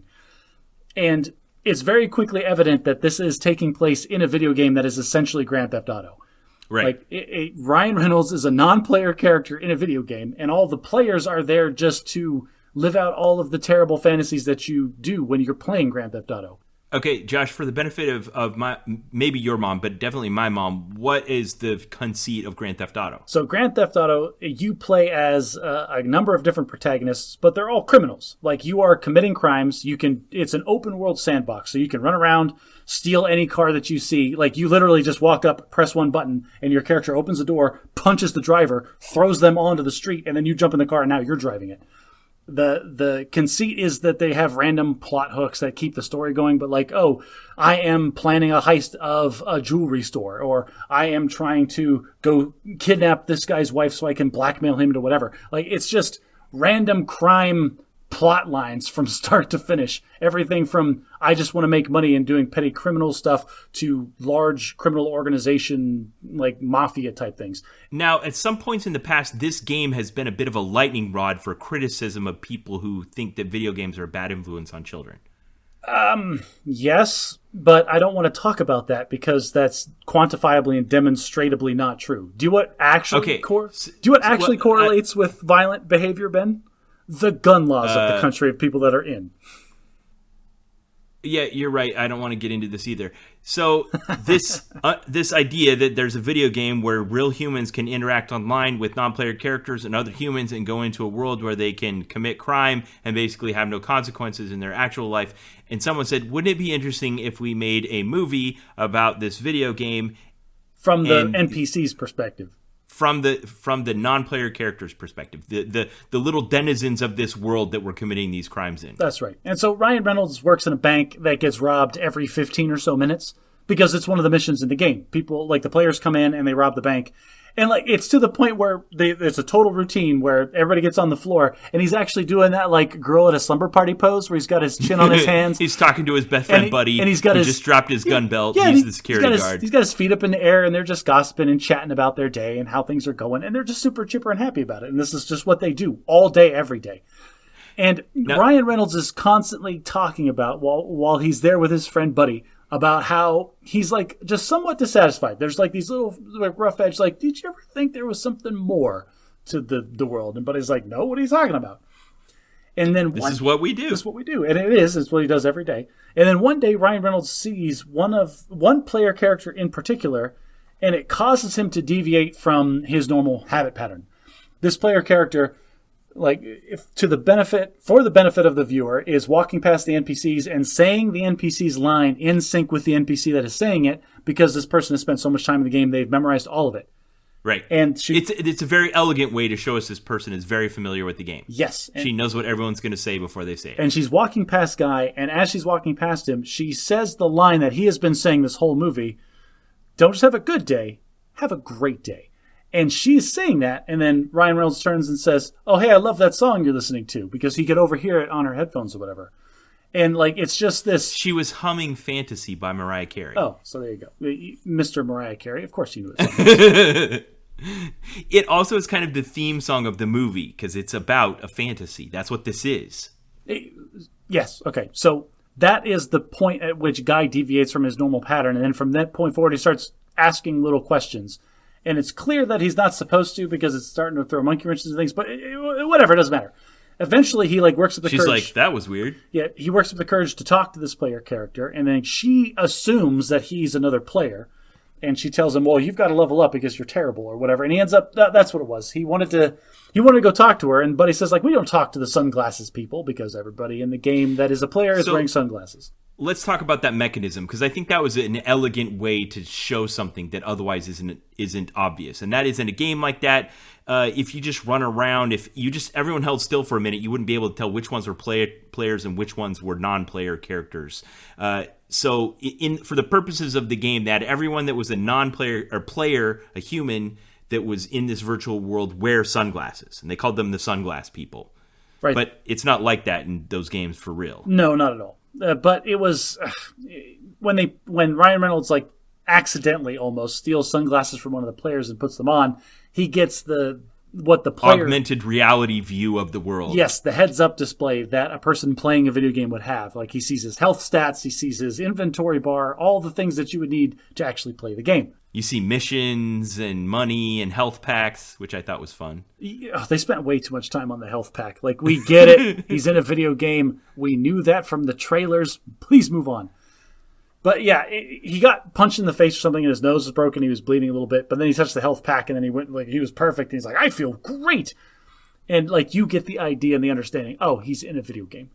Yeah. But then he goes and talks to the girl, and like, she's blowing him off because she thinks he's some low-level character. And it is clever, the writing, because he doesn't know he's in the video game, and she's talking about things that are clearly about a video game, and he's just misunderstanding or glossing over it. Yeah. That's an important thing. Let's go down that rabbit hole for a sec. So gamers, when they start to play a game for any length of time, start to develop jargon, shortcuts for what's going on in the game, words that are specific to the game that aren't necessarily part of the world, but about the game. And that's what was happening here, is that all the humans would talk about the game with jargon, but all the characters in the game just had a normal vocabulary. So he was very confused whenever he would talk to a human because they were using jargon. hey, how did you get that NPC skin? How did you get that skin? Where'd you get that skin? Like, take your skin off. Like, he's like, I was born with it. Yeah, it's like, oh, thanks. I used a lot of moisturizer. Like, he didn't get it. He's like, take off the skin. Like, what? Take off my skin? What are you talking about? This is terrible. Yeah, that's the standard misunderstanding. The irony there for the viewer. Haha. And Ryan Reynolds is so good at being like the straight guy in those situations. Just charming and guileless and interesting. I'm going to take a deviation for a second and say, like, Ryan Reynolds is a treasure. Ryan Reynolds, sponsor the podcast, and keep doing what it is that you do, man. You're the best. Just great. I've also seen him misused, so, be careful whoever out there is thinking about hiring Ryan for your next project. And don't hire Ryan Reynolds unless you want Ryan Reynolds. I'm sorry, he's not I don't know, maybe he is a dramatic guy. I've never seen him in a dramatic role. I don't want to. Yeah, I feel like that's when Jim Carrey stopped doing funny movies and pretty much his career was over until he started making Sonic the Hedgehog. Boo! Do funny faces, Jim Carrey. You completely derailed me. Anyway, okay, so he starts playing as one of the players, and the girl that he likes is clearly blowing him off. And he thinks it's because he's too low level. Not that she doesn't want to talk to him because she doesn't want to talk to him. No, she says, I'm not going to talk to you until you're level 100. Well, she says that the same way that you told your kids to go chop firewood. Like, she's just trying to get rid of this newbie that broke into her base. And so he's like, oh, okay. Like, what do I do? Like, oh, go rob a bank. Or, I don't want to do that. Like, well, then just go, be the good guy. And so he decides that he's going to go be the good guy. In this game that is about being the criminal, he starts running around and tries to save everybody. And it turns into this huge thing where people in the real world are aware of Blue Shirt Guy, this random player who somehow got an NPC skin and is playing as the hero in a game about crime. Yeah. And he's going around stopping bad guys from committing crime. Which turns out to be a surprisingly effective way to level up. I like this. It almost felt like Monsters Incorporated, like how laughter is more powerful at generating energy than screams. All right, well, we're glossing over a ton of the fact that this wouldn't work in a video game because NPCs don't have levels, and he therefore wouldn't be gaining XP by doing anything in the first place. But he was wearing the glasses. That's how they got around it. I know, they hand-waved a lot of it, but I play video games, and this is not a video game. I can't believe you're actuallying this part. I am actually, I'm a computer scientist and a video game guy. Yes, I'm actuallying a little bit of this, but I get it. I understand why we're glossing over this so the plot can happen, whatever. And I will say the montage of Ryan Reynolds leveling up and just kicking all of the butt was awesome. Well done. It was a well executed montage and it was awesome. Anyway, there's this whole thing's going on, and then there's also this side plot of the NPC or the player character that he's talking to is one of the two programmers that created this. It was supposed to be the foundation of an artificial intelligent world that was bought out by the company that made this game, and there was this ongoing lawsuit because they were alleging that he had stolen their code without giving them the proper royalties for having used it. The guy who made this video game. And honestly, that is all I want to say about that subplot, because who cares about the legalities of using code? My kids said the same thing. They'd watch Ready Player One, where it was the fate of the world was at stake for what was happening in this video game. And this was just you mean they didn't get some of the money they were supposed to get? That's what we're supposed to be so invested for here? No, we were way more vested in the fact that it was a partnership between this girl and this guy. And the one guy, they both sold out, but the one guy went and actually worked for the company. And the girl was just pissed about having sold out in the first place, even though she clearly and she sold allowed out. that to break up their relationship. Yeah, they weren't in a relationship. They were so it was Millie partners. And Keys. I don't even care. Okay. But then Ryan Reynolds is clearly in love with this person. And he takes her on a date in the game. And they went to this little part where there's no mission, so nobody goes over there. And there's this little ice cream vendor that serves her favorite flavor of ice cream, which is his favorite flavor of ice cream too. And then there's a swing set. And they go on the swings. And they go on the swings, and it's this lovely little thing. And she's starting to fall in love with a video game character, legit falling in love. And this was so great. It's Ryan Reynolds I really want to kiss you right now. And she's like, okay. And he does. And he's going in and the music swells and it's this passionate moment. And then it jump cuts. The music dies to her sitting at her desk. Wearing a headset, staring at a computer screen. Watching this avatar of Ryan Reynolds kiss her character. Her avatar. Yeah. Now, I love this because the actress, and she did a good job, she kind of looks around to make sure nobody's watching her because she's getting turned on by this. And then it cuts back to Ryan Reynolds, and the music is right back at the same level it was. Like, it was really good comedy for that little moment. And then there's a knock at the door. Yes, and she's got to leave, and it was. And she's still like emotionally high from this interaction in her video game. Yes. And then the real world Keys comes to the door, and it's like, Keys comes in and realizes that he's been looking into Blue Shirt Guy because he's deviating from this plan. He's not supposed to be able to wear an NPC skin or whatever, and he's figured out that Blue Shirt Guy, Ryan Reynolds guy, is actually an NPC and is actually fully artificially intelligent and sentient. And he's their code that they created together, stolen by evil CEO, played with gusto by Taika Waititi. I did not like that guy. Like Antoine just drove me nuts with his really stupid business decisions that he made. But we'll get to that point later. Yeah, we will. So this is the rest of the plot. This is the rest of the problem. Is she has to tell Guy, like, hey, by the way, you're an artificial construct that we accidentally brought to life, and your whole world is fake, and it's going to get shut off in a week when they launch the sequel. And this is the part of the movie where they're making an action movie. They're making a stupid action movie with like a will they won't they love subplot of two different worlds, and they can't be together, the whole Romeo and Juliet nonsense thing. But the Ryan Reynolds character has an existential crisis when he realizes, first of all, he's told that he is fake, and he's given the flimsiest evidence ever that he is actually fake. And he, like, for the purposes of storytelling in the movie, we have to have the character believe it, and so he does. Yeah. And we spend maybe 10 minutes on this, like, this what you would think as a complete crisis of identity of, I'm fake, nothing matters, why should I even care or put any effort towards anything, all of this is going to end, oh, woe is me, the sky is falling kind of nonsense. And we had, again, for the story that they wanted to tell, they had to blow through that. They had to get Guy fully vested in saving the world that he was in.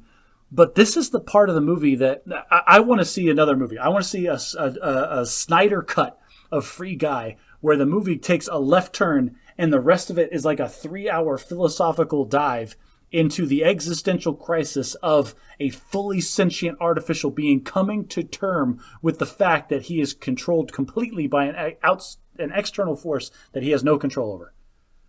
Well, you're right. They hand-wave that with his conversation with his best friend Buddy.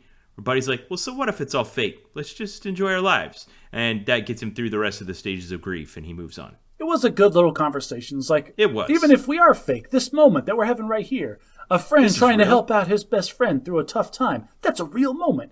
And yeah, I mean, that is a real moment. That doesn't change the fact that everything else is fake. But at the same time, it brings into question, like, are we real? Is this just a simulation that's a hologram being projected from a black hole that's sucking up all the information in the universe? Who knows? We don't understand any of that. So okay. It's the same kind of thing. Like, if somebody told you and presented you with any evidence that your existence was fake, does that make your existence any less real for you from your perspective? No, of course it doesn't. All right, so wrap up the plot synopsis. All right, wrap up the plot. So then Guy gets invested. He's like, we're going to save this world, and he gets all the NPCs on board. And the MacGuffin they need to save the world is? They have to prove that Antoine stole their code. That stole Millie and Key's code and that it exists inside of Free City. Which is the flimsiest thing ever because that's the only lever they have. Like, if we win our lawsuit to get the money, then maybe we can keep your servers plugged in so you don't stop existing. Like, that was... I didn't get it. Yeah, you said it. But that's pretty much what it was. We're leaning on a judgment in a legal proceeding that could come months from now to stop this from happening in a week. But okay, that's fine. Let's presume that all of that gets hand-waved away as well. And so we have this climactic third scene where Keys is helping them like find this. It's a physical location in the game where the idiot Antoine, who's supposed to be so smart, left like the whole map that they had created for their other game and just like stuck it off in the ocean somewhere. And it's like, oh, this is fine. We'll leave all of this here. And so they have to get to this place. And so then Antoine and his minions are trying to shut down the game or throw things in their way to stop them from physically going to this place. And like it got weird. Like it was this like it's supposed to be this high like action-y moment, but like I don't know. I didn't feel like there was any stakes to it. And then the penultimate thing that happened is Ryan Reynolds is about to get there, and then he launches Dude, which is going to be everybody was so happy with Blue Shirt Guy, he decided to create a version. Blue Shirt Guy 2.0. Yeah, for the sequel that was coming out. Rushed into production before he was complete. Oh god, that was his whole thing, and it was. It was like the character design was great because it was Ryan Reynolds' head on like a pro wrestler beefcake on this giant beefcake body, and then his boxer shorts, like just the waistband was showing above his shorts and it said "Game Over." Like it was everything about his character design was wonderful. It's like I only care about 3 things: kicking butt, TBD, third thing here, and like his whole deal was that he was rushed into production and had half a brain. Which doesn't make sense from any kind of coding perspective, but it's fine. We'll hand wave that too. And so it was just... Okay, so he's the final boss. Defeat the final boss. Get to the secret island. It's known that the code is. Then they have to make a real-world deal with the CEO and mega happy ending. Everyone lives happily ever after. But did they? And like... The way that they stopped this from happening is Antoine was in the server farm with a fireman's axe. Okay, if you want to shut up... Wait, I want to come back to that. Placeholder on that. All right, put a pin in that stupid scene. Yeah. Okay. Where it was so... You and I know how server room with a fireman's axe would go. It would go like Antoine being electrocuted to death is what it would go. Yeah, and lights out pretty fast. But the deal that he made in the server room... Well, with the girl that came down there to stop him from destroying the last server that was keeping Guy alive. Millie, who cares? And like he goes, okay, I want all of the intellectual property for this game. And she's like, okay, but we want the code for the artificial intelligence. And he's like, deal. You're making the dumbest deal. Like he's telling her to her face. In the history of deals. You're making the dumbest deal in the history of deals. I'm sorry. You want the intellectual property to a video game, and she wants artificial sentience, and you think she's making the bad deal? Like, she has artificial people that can literally solve any problem that will ever exist, and you want, like, the IP of Grand Theft Auto? And you think she's the dumb one here? I think he was thoroughly revealed to be very one-dimensional. Okay, they make the deal. Nuts. They get what they want.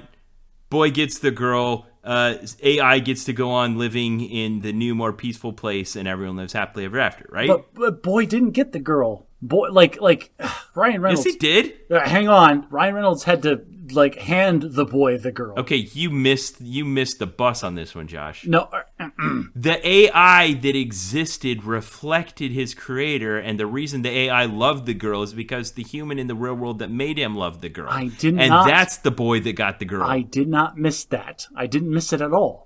What drove me nuts was that Ryan Reynolds is like she came into the game or into the world or whatever to break up with Ryan Reynolds because obviously they can't be together. And he said, and then him in this moment of profound, like unimaginably profound insight realizes like, you know, I am not real, but the person that wrote me is real. I'm a love letter to you. You need to go find the person that wrote that letter. And it's like, how? You, Mr. I'm 3 days old, how are you so emotionally intelligent that you could break that down? Like that just There are people. I loved it. It was sappy and awesome. It was sappy and awesome, but I couldn't get over the fact that there are people on their deathbeds that aren't this emotionally intelligent. Mr. I've only had free will for a week. Okay. I have a few areas I want to delve into in this now that everyone lives happily ever after. After we got done watching it, I asked my wife and kids to give their contributions. It's really interesting to get from my kids who are very steeped in this like video game culture that they were trying to capture this lightning in a bottle for this movie, and them express how profoundly this missed the mark. Like, really? At one point, my 18-year-old daughter was so bored she got up and left in the middle of the movie. What to you and me was an exciting, frenetic movie, to her was dull, and she left. At several points in the movie, they do montages of like YouTubers talking about what's happening inside the game. These are real world video game streamer personalities. I'm aware of this because my kids recognized almost every single one of these people. Yeah, my kids lost their mind when these people came up on the screen like, that's a real person. And I'm like, and I'm over here like, one, who cares? And two, all like, I get this montage with the lightning in the bottle like you're talking about, but all that does is date this movie. All this does is ensure that this movie will not be good to rewatch 2 years from now.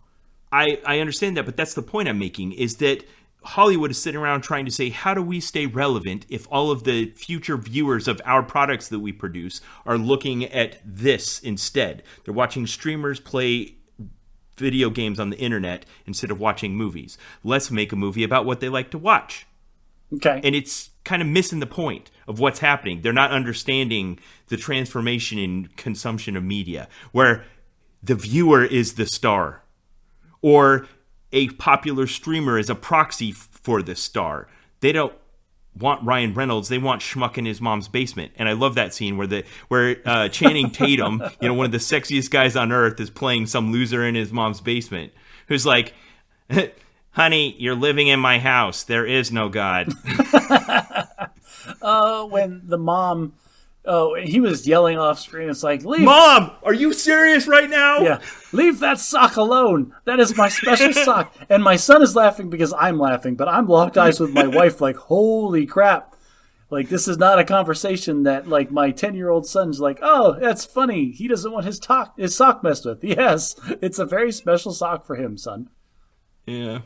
Okay, so there's that. There's Hollywood trying to, I don't know, stay relevant by doing what they've always done, but in a way that they feel like appeals to the young kids. And it almost comes across as somewhat tone deaf. Like you said, even the things that were supposed to be new and relevant just didn't quite connect. So I was thinking about other influences on this movie, and a lot of them have been very, very good to me. Recently, Ready Player One, that was about the near future where everyone has virtual reality and they go there and interact and have avatars and then things in the game world have significance in the real world. I think if that movie hadn't been made, this one wouldn't have been made. But plot-wise, they're only kind of mechanically similar. On the other hand, The Matrix, perhaps, influences heavily, and that was 2-3 decades ago. The Lego Movie. The parallels to this in the Lego Movie are uncanny. You start off narrating from your happy-go-lucky part of the system avatar who's guileless. He goes to his coffee shop, gets his cup of coffee, has his best friend, and is just happy to be part of the machine. Like, the parallels between Emmett in the Lego Movie and Guy in this movie are uncanny throughout. That's actually a really good similarity you just drew there. Kudos, now, sir. The same thing here is that Emmett from the Lego Movie is a reflection of the boy who plays with him. He has his personalities, his desires, and some of his problems that this Lego character have are derived from the problems in the real world that influence that outcome of the toys. And that's the same thing that's happening in this video game world. You have your NPC guy, and his problems in the game world are coming from what's happening in the real world. So if you only had to watch one of these two movies, watch the Lego Movie. It's a much better movie. But I like this one. It was 80% fresh on Rotten Tomatoes. And then, of course, it's also playing on, like you said, video games like Grand Theft Auto and Fortnite. Now, I have some questions for you, Josh. Some areas I want to delve into. Okay. So what would you say the mise en scène of the movie is? Like, how would you describe the feeling of it? Oh, geez. Action movie. Like, it felt like an action movie from start to finish. Like, they tried to keep this frantic pace. There's a lot of jump cuts, the music cues. High res, bright colors, oversaturated frames. Everything is super intense. Like, even when he's like, the guy's like, like they're driving the car and like the buildings are collapsing. We need some help. And the guy's like frantically, like super energetically, like typing on his laptop keyboard. Like, dude, settle down. Yeah. Okay, so at one point I'm like, I wonder what city they're filming this in. I had to go look it up, but which American city do you think they filmed this in? I think they deliberately didn't make it identifiable, but what city do you think it is? It was supposed to be like obviously a West Coast type city like Los Angeles, but I feel like, I don't know, I have no idea. Like whatever the best tax break was. It was Boston. Really? Yeah. Huh. Okay. Anyway, Have you ever played Grand Theft Auto or a game like this? Like, did you identify with what was happening in the game? Yeah, man. I've got Grand Theft Auto on this computer that I am currently using. Okay, so what kind of things did they get right and what kind of things did they get wrong? What they got right was the wanton disregard for life in those games. Like, you're laser focused on just doing what it is that you're going to do. Like, for example, there's the scene where he steals the sunglasses from one of the players so he can go talk to his girl. Like, they show the person that's playing the character, that's playing the player that's robbing the bank when Guy decides to go off the rails like that. And it's some, like, tween girl in her bedroom with all decked out with pink with her little sister sitting next to him. Like, and the little sister's got to be 10 or 12. Like, oh, that's just... and she's talking trash like a 40-year-old sailor and dropping F-bombs. And that's just an NPC. Waste that mother. And then they jump cut back to Guy in the bank. And it's that feels that way, where it's like, who cares? Like, it's a video game. Like, I'm robbing this bank. Nothing's getting in my way. Right, exactly. Now, that was also intended to be a bit of social commentary, Josh. So let's delve into that for a second.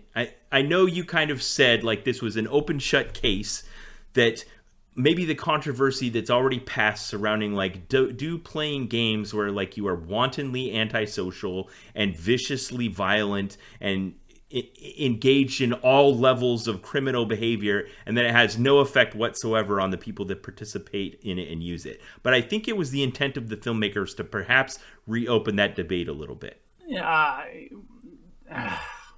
So people try to have this debate regularly, and it's usually people that aren't video game enthusiasts. It's usually people that don't understand like this media at all. All they see is the violence. All you see when you look at the Grand Theft Auto trailers or when you watch this movie is all of the negative aspects.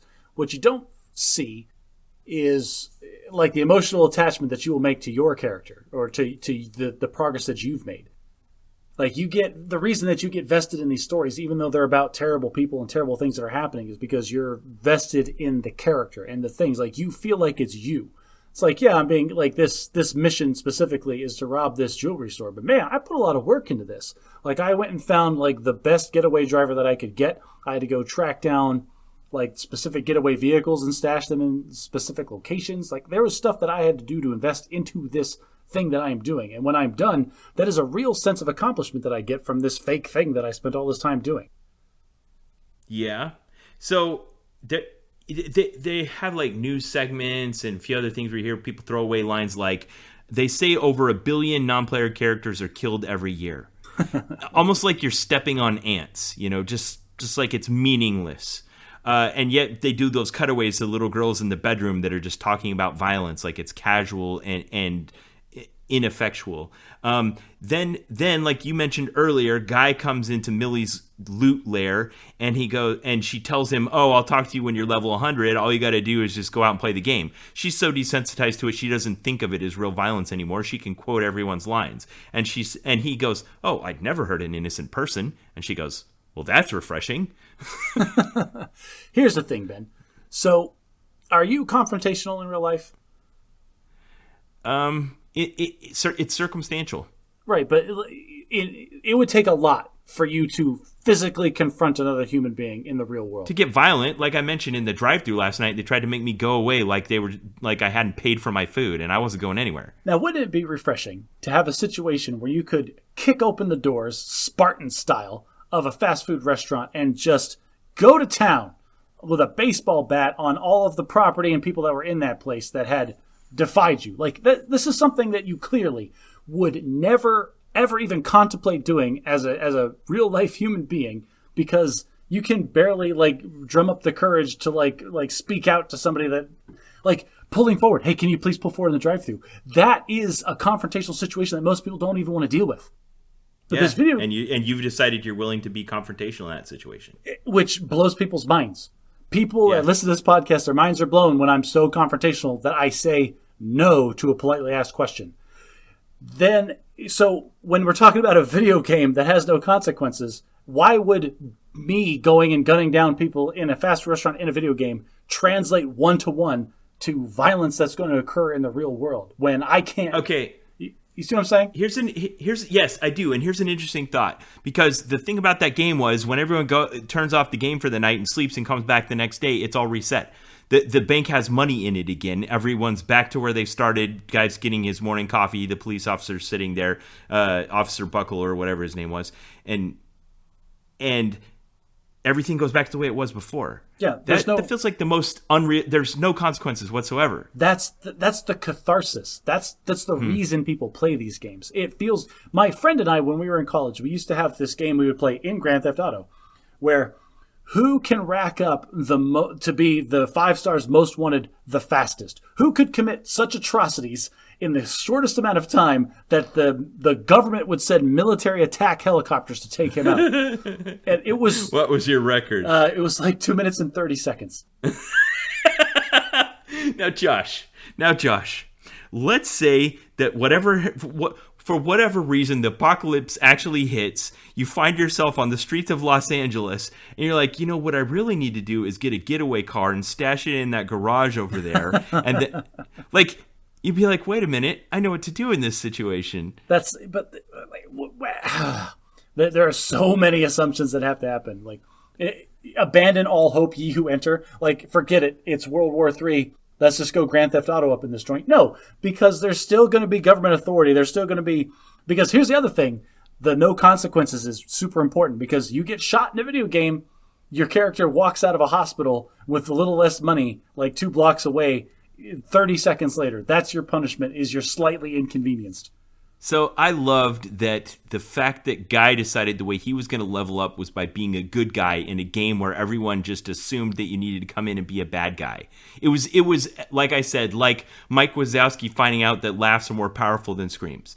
He just did something so different that it just created ripples throughout the zeitgeist. All of the bloggers were blogging about it. It was getting reported about on the news. He was notorious. He was so famous that it shortcutted what was promising to be one of the set-piece action sequences of the movie. He comes in the room, Channing Tatum is there, and then instead of them engaging in this terrific fight, it turns into, like, fangirl meeting.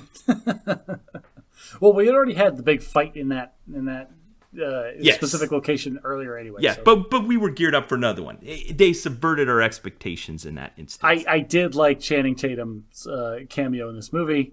That was really well done. It was good. Yes. A lot of good dancing from Channing Tatum. Okay, so I had another question for you. So my wife made a brilliant observation, and that was, she said, this was a fairy tale. I'm like, what do you mean it was a fairy tale? Support your thesis. And she says, it had all of the bits of a fairy tale. There was a magic kiss, there was a wicked witch, there was an ultra mega happy ending. I'm like, it did have all those things. So let's talk about the Wicked Witch for a minute. The Wicked Witch in this minute was played with scenery-chewing gusto by famed filmmaker and actor Taika Waititi from what is that island in the South Pacific? New Zealand.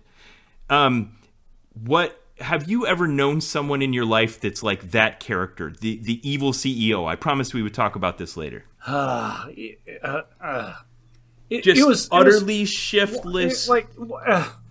The person, no respect for anyone. Okay. The person that this actor was portraying is a totem. This person doesn't actually exist. It was what people think of as the quintessential 90s the ruthless narcissistic CEO. Yes, the internet age, like super hip. Like he's walking around and like what I guess he thinks is ultra fashionable. He looked like a planeswalker. Yeah, with all the straps and the buckles, and like it's clear that like this is not attire that you wear as a real person. This is attire that you think looks cool in a video game, and I'm a CEO, so I'm going to do whatever I want. And like he's rude to everyone around him. Yes. He thinks every idea he has is the best idea ever. This person doesn't actually exist. Like anybody that is a successful CEO is a smart businessman at their core. And then they might have eccentricities. Looking at you, Mark Zuckerberg, you lizard person. But like that's the most you get is like, oh, maybe he wears a turtleneck and jeans instead of like a suit. But they're still well put together people because they're running a multi-million-dollar company. Okay, fine. We're in agreement on that. I just thought maybe you would.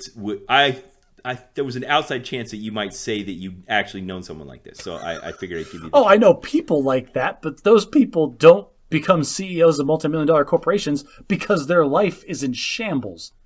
Yeah. All right. What if you? So there's this moment you mentioned it earlier where Millie basically points out to Guy that his life is fake, and he believes her, and he kind of goes into a tailspin of this. What if someone could do that to you, like Morpheus to Neo, like Emmett, finding out that there's a cat poster on the wall. Like what if someone did this to you and showed you the truth? Would you become cynical, a zealot, depressed? What happens?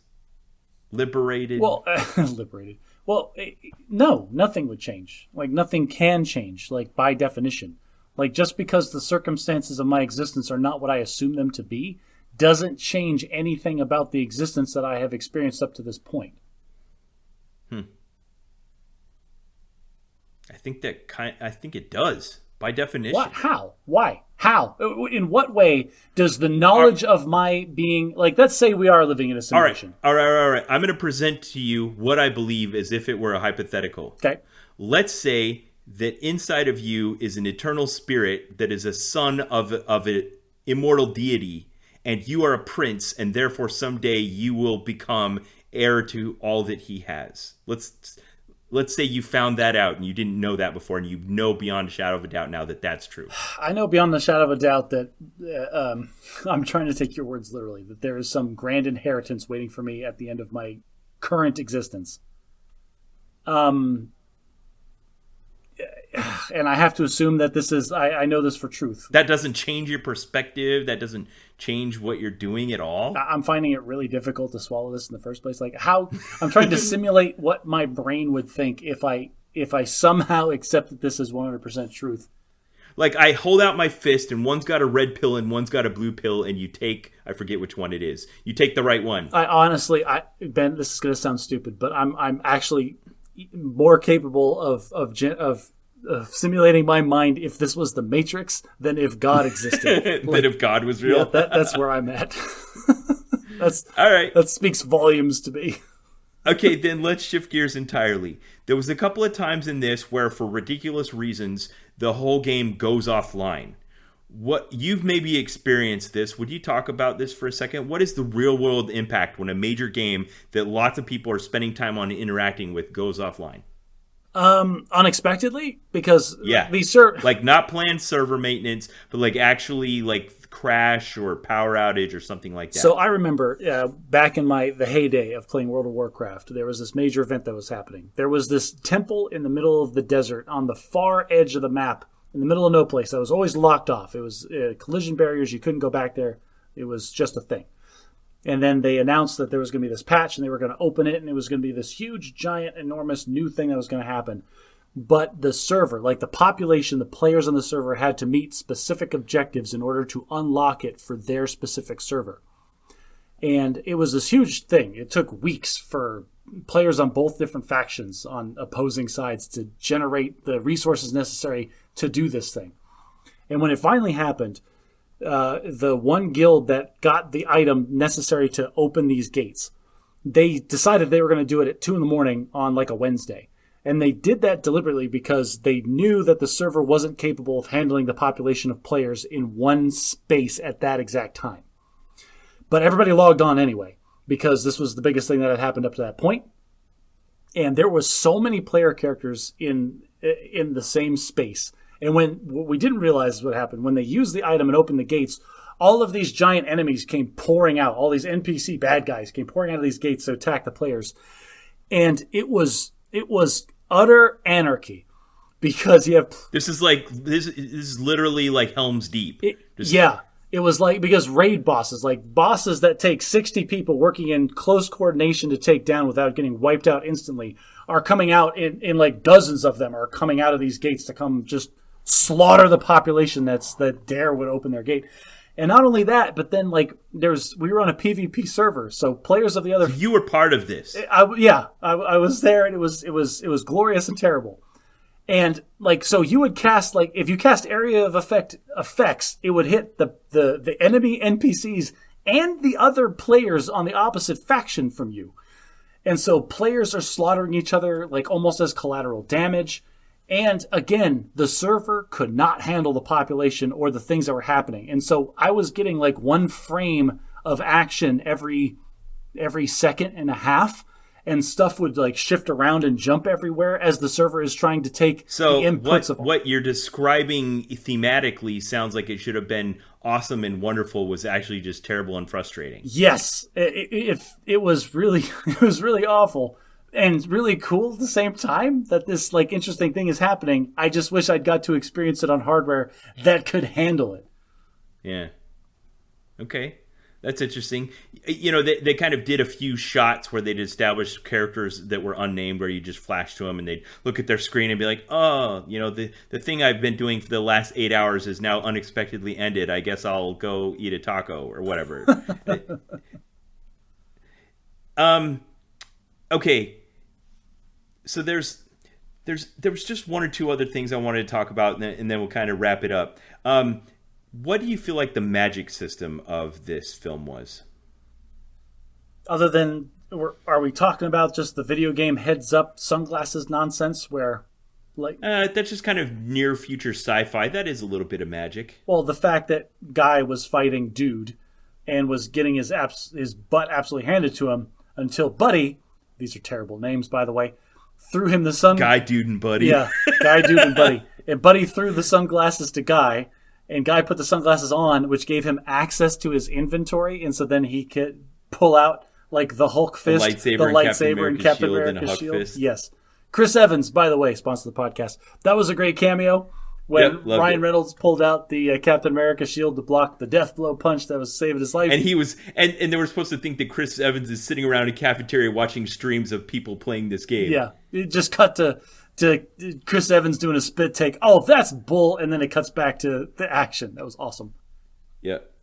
Now, that also was supposed to represent, I think, this cultural phenomenon that's happened, I think, more so in Fortnite than in Grand Theft Auto. And there was also a little bit of Fortnite influence here, where they kind of set up these big events that are got to be there kind of thing, like you were describing with the opening of this gate out in the desert in World of Warcraft.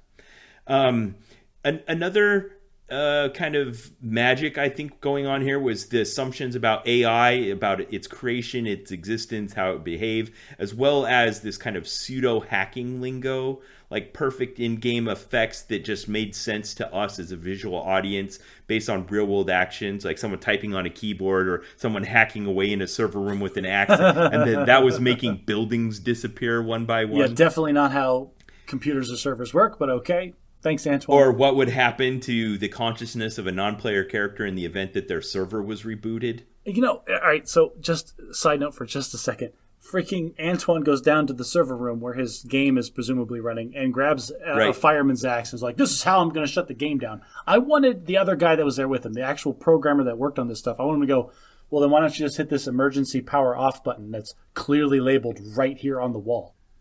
Right. Right. Nah, I guess they had $120 million budget. I wonder if those were actual servers or whatever. There's no way that guy took axes to an axe to $10,000 stereotypical server room. I've never seen one like that in my life, where he's just marching up and down aisles, hacking away at servers, and it's making buildings in the game disappear one by one. I was watching that scene and go, okay, first of all, server rooms are very well lit. They are not dark. And second, it would be so loud you couldn't hear anything anyone saying. The most unrealistic thing was that there weren't 7,000 fans buzzing at 120 decibels. Yes. What? Yeah, that it wasn't insanely loud to the point that you needed hearing protection. That he wasn't freezing because it would have been 40 degrees in there. Yeah. Well, there was an interesting thing I noticed related to product placement. I found another cool website, link in the show notes, to this site called Concave Brand Tracking. And they'll just go through and watch a movie and pick out every noticeable brand of a product in the movie.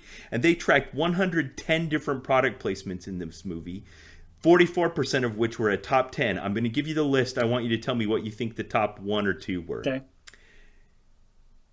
Alienware, Ducati, Oakley, YouTube, HyperX, Razer, Casio, Dell, LG, and Chevrolet. Ooh, okay. I'm gonna say I saw the Razer logo like a number of times, like very clearly visible.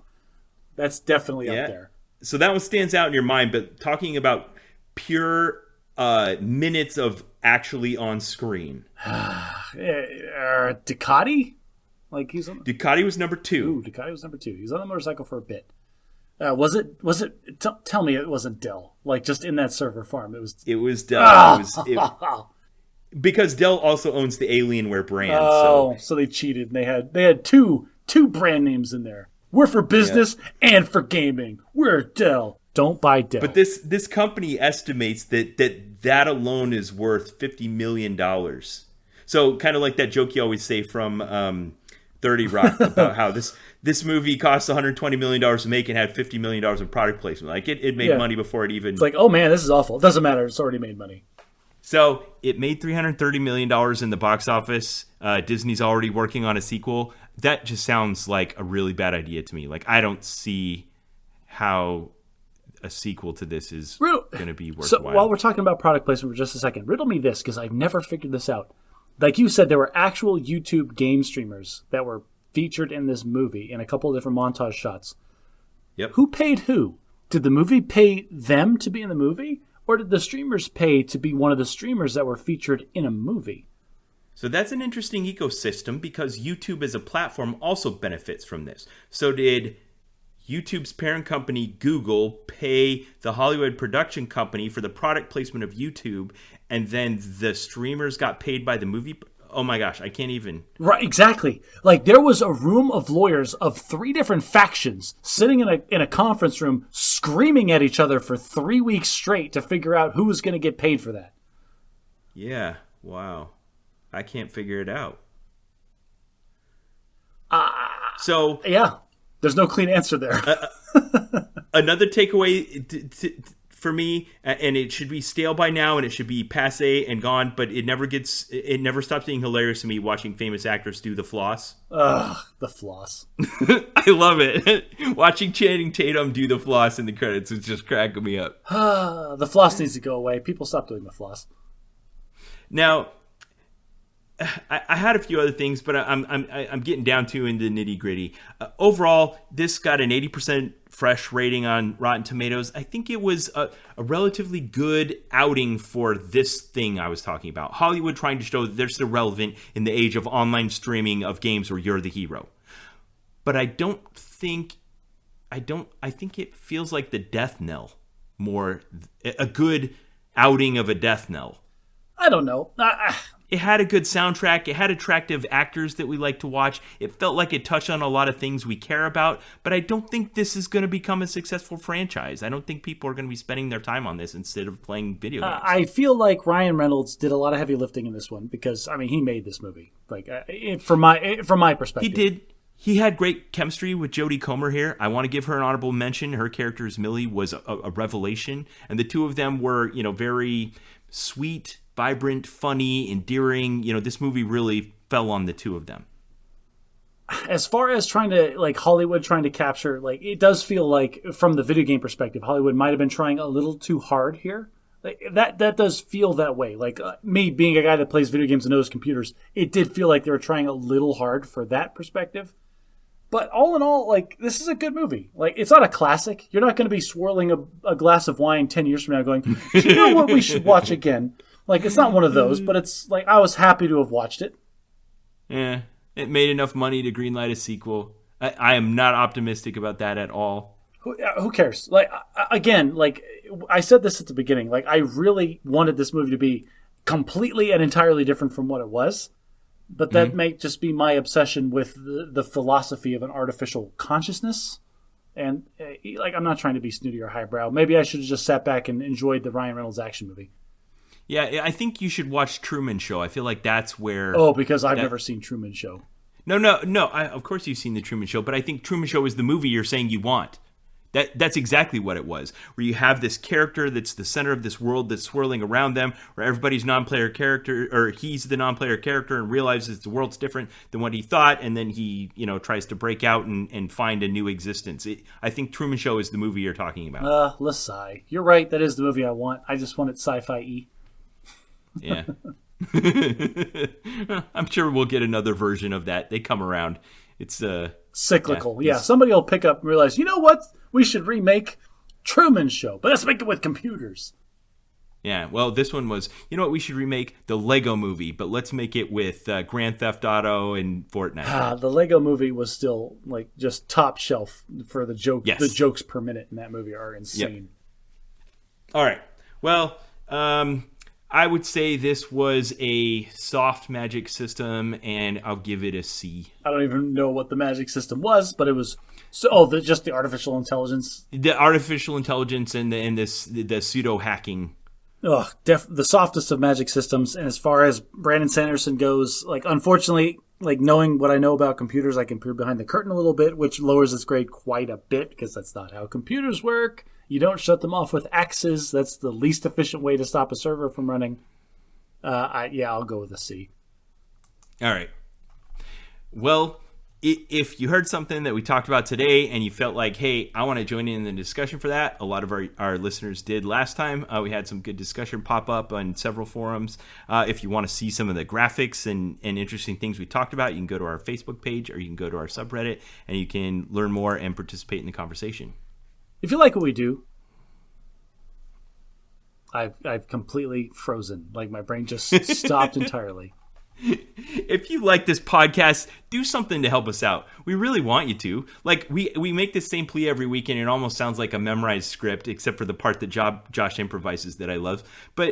But please, go to whatever platform you're listening to it on and give us a rating, please. That really helps us out. Share us with a friend. If you really want to help us out, go to our Patreon and support the show. And as always, try to be a little less bad at magic.